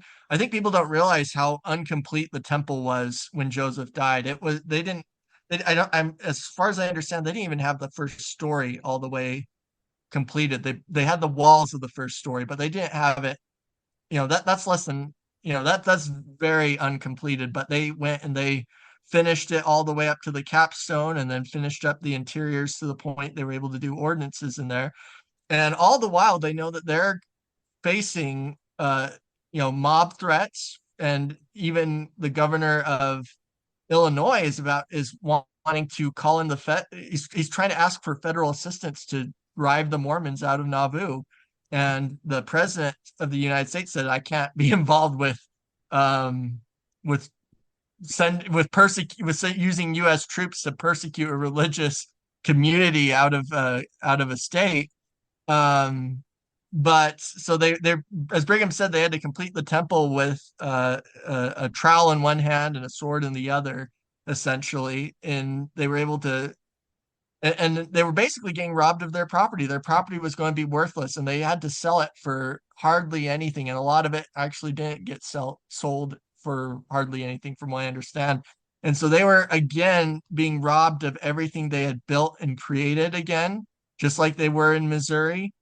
And but they tried to be as prepared as they could. I think that's one of Brigham Young's strengths as a leader, was that he was really great at organizing and really great at trying to unite their efforts to first complete the temple, and then secondly to start the exodus westward and to concentrate their efforts and their, not just spiritually, but their temporal efforts working together. And he said in the temple, they actually all made a pledge after the endowments that they would help all the poor who were in the church gather out west with them. So that would take an enormous sacrifice to not just those who had some means to be able to travel out west, but help everyone else who doesn't have means to travel out west. But Brigham really tried to prepare. And I think even in spite of his desire to prepare, he probably felt that they could have been a bit more successful. He might have had some unrealistic expectations, but what he was able to accomplish was really miraculous. And the initial pioneer party, as I understand it, they didn't have a single person die on the initial pioneer expedition. I think they had over 150 men, right, on the initial expedition to the Salt Lake Valley, and a couple women, and they were able to do that relatively safely. I think Brigham got, and some of the others did get sick at certain times, and Brigham was actually on his deathbed from whatever sickness he contracted, but he was fortunately able to recover. But I do think that there were others who kind of wanted to push things a little bit more. So on the second trek west, Brigham had given strict instructions that they needed to have like 3 years worth of provisions before coming out to Utah, and they need to try to make sure they have enough. They're taking along a certain number of the poor with them to fulfill their covenant in the temple. And what kind of happened was he set John Smith in charge of the second pioneer company out to Utah, while Brigham and the 12 led the first pioneer company. But John Taylor and Harley P. Pratt were a bit over. So they kind of took over the second pioneer company, and they kind of about, we need to have a certain number of years of provisions, just to make sure that everyone's safe. And they kind of got a bit overzealous, and they enlarged it to a lot more people than they had rather compared to their provisions. And so I think that somewhat contributed to some of the difficulty in the early years. But I do think that in spite of the difficulties, that it is nothing less than miraculous that they were as successful as they were. And I think that to try to blame the handcart, so the handcarts were actually relatively successful as well. There was only that one season where and it wasn't Brigham Young telling people to leave late in the season. It was other local church leaders that were involved with making the decision and it was to a degree with the Martin and Willie handcart companies. They kind of knew that they were taking risks with it, because there was actually one church leader who said, "Hey, I think it's wiser for us to winter," and he did convince some families not to go late in the season, but unfortunately most of the others went anyway. But they did it on their own kind of prerogative. And what one of the strengths of Brigham's character was that he really was able to what's the term for get all the saints. He really got the saints on their feet to immediately go and rescue those saints that were stranded out in the plain. Yeah, mobilized. He really mobilized the people to rescue those who encountered that tragedy. And if you discount that tragedy, which Brigham Young felt was unnecessary because his instructions had been never to leave late in the season. You don't want to risk being caught in the snow in Wyoming, without any supplies or anything. And so, I do think that Brigham really is great at mobilizing the saints to work together. I think that the Perpetual Immigration Fund that he set up was actually just an ingenious way to continue to facilitate the principle of the gathering that Joseph Smith taught was so important, was that they were able to get all the saints to continue to donate and support additional saints to be able to come out and gather. So I think that it's there's difficulties, but I think that's nothing short than miraculous that they had the success that they did. Absolutely. Kimberly, did you have something you wanted to add? Yeah, I just have to add this really quickly. So just speaking of the Martin Handcart Company, there was 576 who began the trek, and it says at least 145 died. And I just have to read you this quote because it says that years later, several saints were conversing about the incident. Their criticisms of the leaders fell upon the ears of an elderly man who had been a member of the company. After listening for a while, he finally arose and said, "I ask you to stop the criticism. You are discussing a matter you know nothing about. Cold historical facts mean nothing here, for they give no proper interpretation of the questions involved. We suffered beyond anything you can imagine, and many died of exposure and starvation. But did you ever hear a survivor of that company utter a word of criticism? Not one of the company ever apostatized or left the the church, because every one of us came through with the absolute knowledge that God lives, for we became acquainted with him in our extremities. Wow. Brigham, in my opinion, does not get enough credit for getting the Saints west. And not only does he not get enough credit for that, there's a moment within Nauvoo where Brigham is telling everyone, get ready, like Jacob had pointed out, get as much provisions as you can, 3 years worth, whatever it is, get ready to make that trip. But there's something else Brigham does while in Nauvoo in preparation to go across the plains into the Rocky Mountains that he does that I think gets overlooked. And that is, as soon as the temple's done, that thing's operating 24 hours a day, right? Brigham himself makes a journal entry that I was in the temple all night performing ordinances. Brigham understands how important those ordinances are. And he also understands that just like you need temporal preparations to get through this, the saints are going to need those temple blessings as well. I could only imagine what Brigham must have thought as he's getting ready to do this. He knows, right? Look, in our modern day society, by and large, unless you're caught in a horrible active shooter situation or whatever, we're not really exposed to massive death, right? Folks in Brigham's time, this was a very real thing. Not necessarily shootings, but just from privation, and from exposure, those sorts of things. Death is always there. So I imagine Brigham, looking out on that congregation of saints, understands they're going to need these blessings because some of them aren't going to make it to where we need to go. And he wanted the saints to be spiritually prepared as well as temporally, right? That they could, if someone was lost along the trail, it's not the end. And I think that's something that gets really overlooked. The other thing is that Brigham does something that is really quite extraordinary. And we have a lot of accounts of this where he actually talks about, as they circle the wagons for the night, they have dances, right? They spend time together, not just in working, but in forging bonds of friendship through those sorts of things. Brigham is masterful, not just at the nuts and bolts of, just getting people from point A to point B, but also keeping their spirits up along the way. There's accounts of him giving blessings on the trail as well. One lady in particular who had, I believe, a wagon had rolled over her leg, and she was suffering a lot. And Brigham tended to her in such a tender way. Going back to the Martin Willie Handcart Company, that was a horrible winter. Look, all winters are horrible in Wyoming. I've done enough surveying in that state to know that that's a rough place. But that winter was especially rough. Now, by the time Brigham finds out that these saints are in trouble on the plains, it's conference time. The weather's still pretty decent. But Brigham, there's something with Brigham where he knows something far worse is coming, more than just the average cold. And had Brigham not acted when he did, in that very moment, there's a sense of urgency.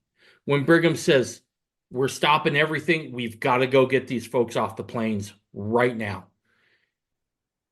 And pardon me, I get a little choked up when I think about it, because he's really their only chance at that point. And people don't understand that without Brigham's decisive leadership at that moment, coupled with what, frankly, I believe is a prophetic mantle that fell upon him, especially in that moment, he gets an inkling of how bad this is going to be. And he acts with such decisiveness in that moment that they're able to go get him. Does anyone else have anything they want to add to this part before we move on? Okay. Well, you could say he received a revelation, right? Right. I mean, people say Brigham Young didn't have any revelations, but he had revelations all the time. It's just not the kind of revelations they're hoping for. But when you receive a revelation to go out and save the saints, if you're that saint being saved, then you're thankful, that he's a prophet at that time receiving revelation. Absolutely. Absolutely. And I just feel like he doesn't get enough run and enough recognition for how much he loved his people and how much he sacrificed personally for them. So we've been at this now 2 hours, and we could go on for probably another 6, just talking about all the cool stuff he did during the Utah period. But we're kind of wrapping up on time, and I quite frankly don't want to keep anyone up any longer than I have to. Does anyone want to speak on anything that they think is important before we move on talking about what Brigham's importance is to the restored gospel here? Okay. I can share maybe a personal. Okay. So I was raised in the church, obviously. I've always kind of had a testimony and known the gospel was true and committed to the church and served a mission and all of that stuff, right? And going back to something Kim brought out at the beginning, is that a lot of members are just not acquainted with the things that Brigham said and did. And I, as a history lover, and it's something my family always prioritized, and like I was probably one of the better informed members of the church, even at a young age, on a lot of those historical details. But Brigham, even then, he was a controversial figure. And, because I had, before my mission, I was at college, and, met some anti-Mormons, and they brought up the Adam God doctrine. And I was not acquainted with that. I mean, I had heard vaguely, and I think I might have asked my seminary teacher once as a kid, hey, what's this? I heard there's this thing of Adam God. And he's like, oh, he was just, people claim that Brigham Young said stuff that he didn't actually say. And, as a teenager, I accepted that. Well, I met these anti-Mormons, and they were showing me some quotes that looked like came from the Journal of Discourse. I was like, my grandma has those on her bookshelf. My grandpa had a set of those. That seems kind of official. And I tracked it down. And so I asked my institute teacher, hey,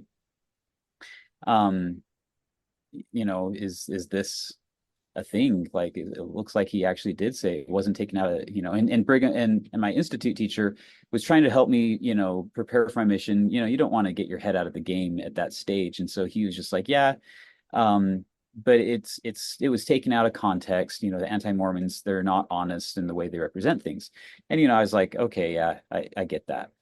Well, I got home from my mission and met some more anti-Mormons, and I was just like, okay, so he did actually say these things. He wasn't taken out of context, because I actually read a lot more of the source material at that point. And I was just like, well, if it's true, like, for me, I didn't care if it was controversial. I cared if it was true. And I was doing a summer job down in Texas. I was reading, and I just decided to read the discourses of Brigham Young. And there's so much just meat on that bone. Like, he talked about building up Zion, getting out of Babylon, establishing autonomy and self-reliance and preparedness, like all of these things that really resonated with me at that point in my life, especially as kind of like, getting ready for the apocalypse, doomsday prepper type, and it just, I was just on fire reading the discourses of Brigham Young. And it got to the Adam God, and I just remember I got a testimony of Brigham Young. I mean, I always had kind of that testimony, and I had some powerful experiences witnessing personally to me of the truthfulness of the Book of Mormon and Joseph Smith's prophetic mission. I had not had the same experience with Brigham Young until that summer when I was reading those discourses. And it's the same spirit that I had a testimony of Joseph Smith and the Book of Mormon and the rest of the restoration. That same spirit testified to me that Brigham Young was a prophet of God.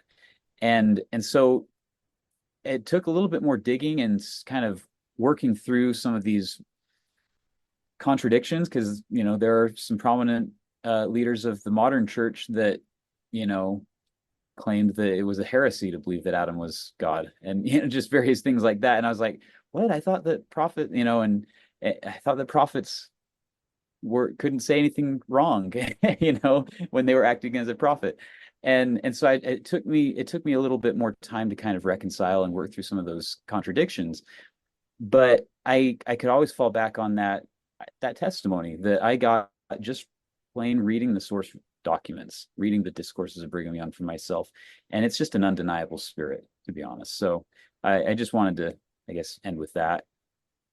No, that's good. Kimberly, what's Brigham Young's importance to the restored gospel? Well, like I kind of said earlier, without Brigham Young, without Brigham Young, there's no temple, there's no temple ordinances, there's no sealing power. We don't have hardly any of the revelations of Joseph Smith. I mean, really, Brigham Young, I would say, is the restoration. Like I said before, Joseph Smith, he gets the vision, kind of like Lehi, right? Lehi gets the vision. Who carries on his work? Nephi. Joseph Smith is getting the vision. He's getting the revelations. Who's doing the work? It's President Brigham Young. He is the only one that carried on the work of the prophet Joseph Smith. And I think we all owe him, love him or hate him, we all owe him a debt of gratitude. And I'll just say one thing about Brigham Young. I relate very well to Brigham Young when we talked about like his early, like, you know, his early life and his challenges. And I'm different. I wasn't raised in the typical LDS home where the gospel was handed to me. You know, I actually had to fight for it a lot. And so when I wanted to learn about what my religion was, you know, the gospel that I was baptized into, because I wasn't taught it in my home, I went to Brigham Young to learn the gospel, and that's who converted me to not only to Joseph Smith, but to Jesus Christ. And a lot of people talk about that we can't trust the historical record because they're you know, later reminiscences. And I just want to say that they're forgetting about the power of the Holy Ghost. The Holy Ghost has the power to bring all things to the remembrance, and this work is a spiritual work. And a lot of the experiences people had were spiritual, even if they didn't understand them at the time. And so when people are writing reminiscences, it's being brought to the remembrance by the power of the Holy Ghost. And so I believe our history is a prophetic history. It's written just as the scriptures are written by the Holy Ghost. And so it takes the Holy Ghost in order to understand our history and to appreciate Brigham Young for the modern day Moses that he is. And I have a lot more to say about him, but I'll just end there. Fantastic. Thanks. Sean, you had something?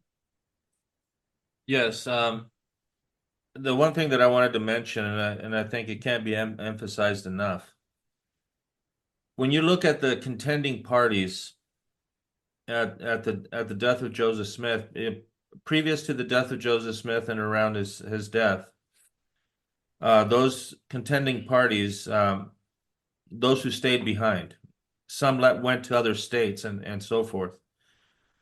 The vast majority of those, for all practical purposes, are defunct, because even though they may still exist, if you look at the character of what they preach, it hardly resembles anything of the Mormonism of Joseph Smith's time. You look at the Community of Christ, which used to be called the Church of Jesus Christ of Latter-day Saints. I watched this several videos from a historian from that organization, and he basically stated when they found out that Joseph indeed lived, that he indeed received a revelation, taught and lived plural marriage, they decided to start distancing themselves from Joseph Smith.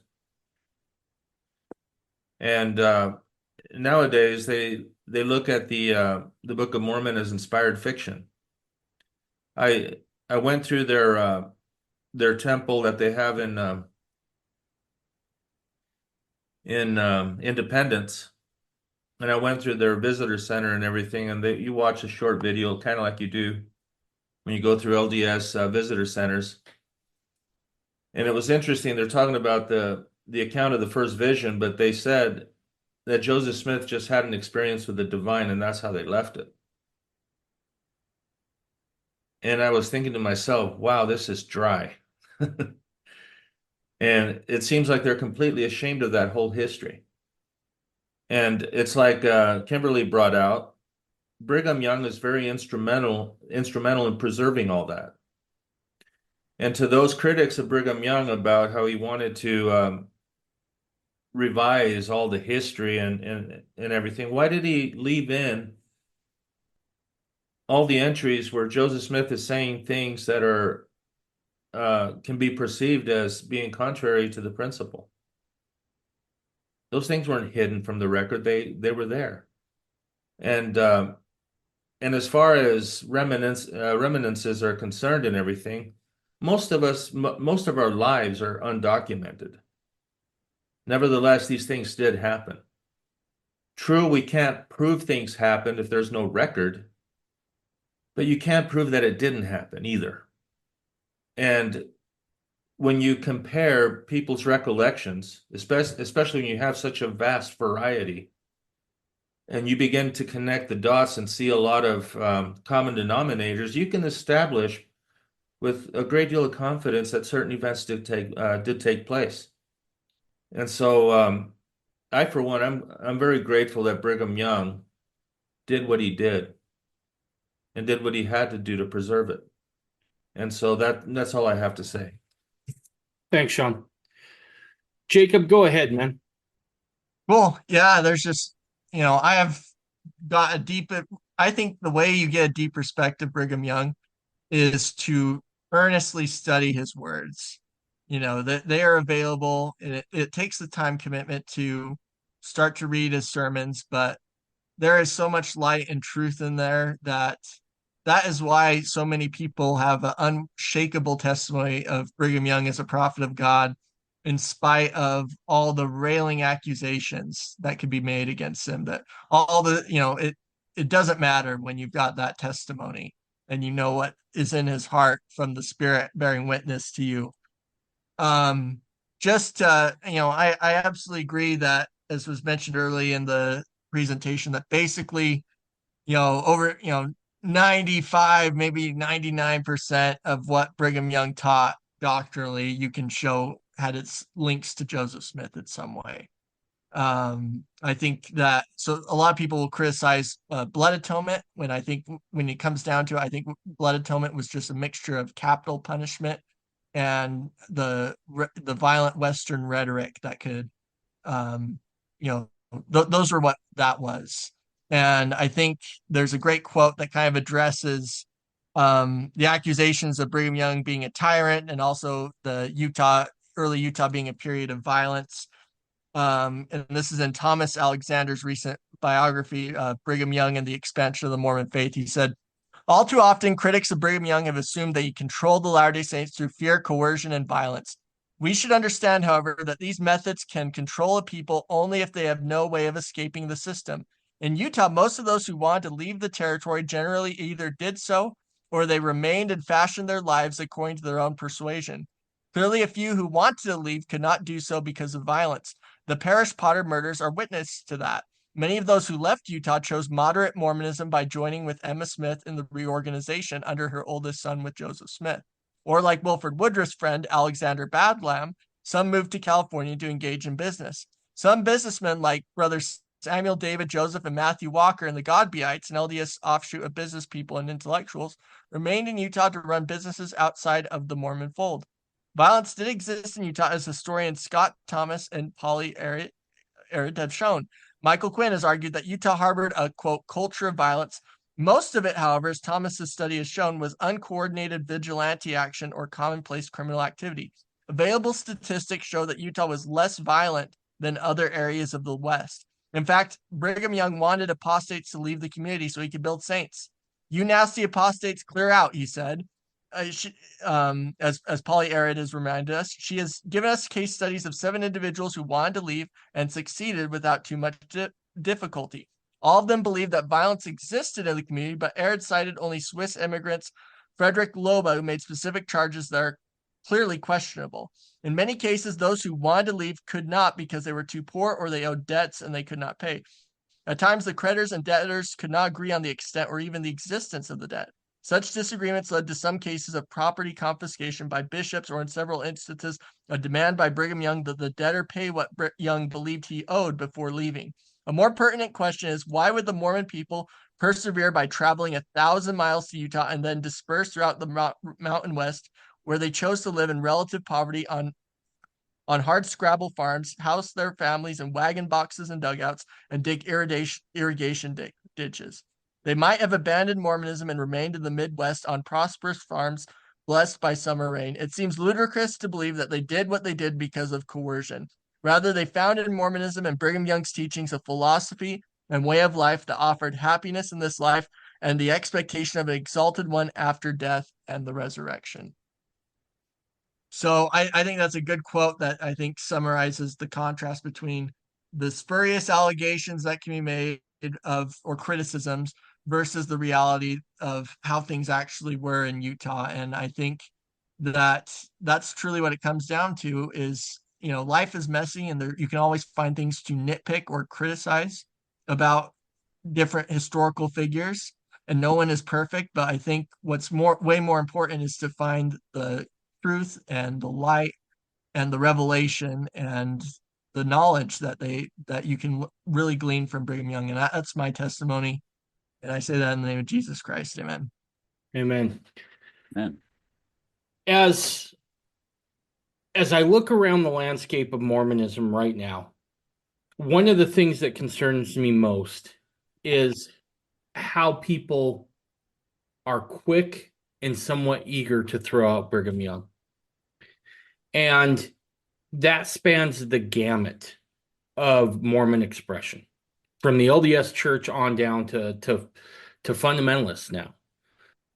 I want to make this as clear as I can. And I also want folks who are Protestants to know this isn't meant as a slam.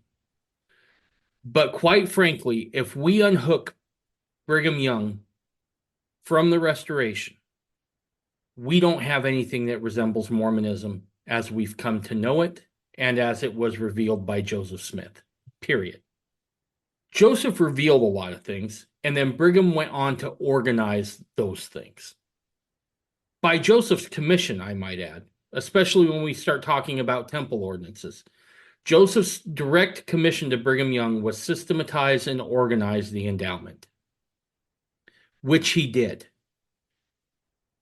It's under Brigham's administration that many of the things that we have come to hold dear as Mormons come to full fruition. Look, they were willing to kill Joseph just for saying the canon of Scripture is closed. Now, you start getting into the nature of God, you start getting into plural marriage, which upsets Victorian era sensibilities. Joseph didn't have the freedom that Brigham did to expound on these topics. And these topics would come to define the Mormonism that I think all five of us now enjoy to its utmost. When a loved one passes, as Mormons, we can look back on sealings and we understand the plan. That comes because Brigham Young held the line.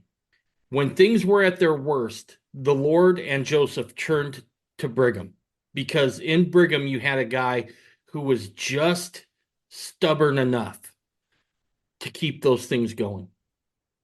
You have a man who comes forward, who carves out a magnificent city in the desert out of rock and sagebrush right next to a great big salty lake that Bridger told him he would never turn a single crop in. And so for those who want to unhitch to Brigham Young, I would say be very careful. Understand what it is you stand to lose by throwing Brigham out of the Restoration. Because once you do, you've lost a lot of these things. You want to call D&C 132 Brigham's invention, which it's clearly not.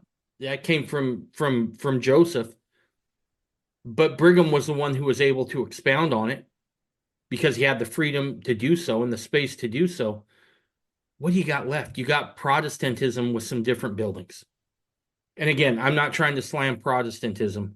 I'm just saying that's what you have left. So you have to be very careful if you decide you want to throw Brigham Young out. The other thing I want to say, don't be afraid to teach your kids Brigham Young, right? So many times people turn away from Brigham because he says uncomfortable things. We have to wrestle with those. We have to make peace with those as adherents to the restoration. But never be afraid to teach your kids Brigham Young and teach the significance of Brigham Young. Nothing broke my heart quite like watching, and I'll just call it out, the LGBTQ protest at Brigham Young University, where they scrawl the name racist across Brigham's statue. We are dangerously close to throwing him out. And if it gets done, there will be hell to pay, quite literally, I fear, in the afterlife. We must preserve his legacy. It's worth preserving. Do your research on Brigham. I promise you he's not as scary as what others would point out. There's a lot of things about Brigham that are beautiful, that's a confirmation to his prophetic calling. And that's my testimony, and I leave it in the name of Jesus Christ. Amen. Yeah.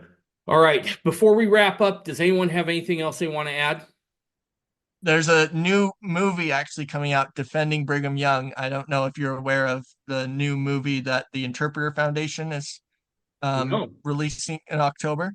So the new movie is 6 Days in August, about the succession crisis, and it's going to be in theaters on October 10th of this year. So you can look up that trailer online, and I'm really excited for that. It's from so it's like a follow-up to the Witnesses movie. If you guys saw Witnesses, I actually still need to see that one. I'm bad for having a dozen people recommend it and haven't got around to seeing that one yet. So I need to watch that first, about the Book of Mormon witnesses, and then 6 Days in August is about Brigham Young's faithfulness in the succession crisis. So Perfect.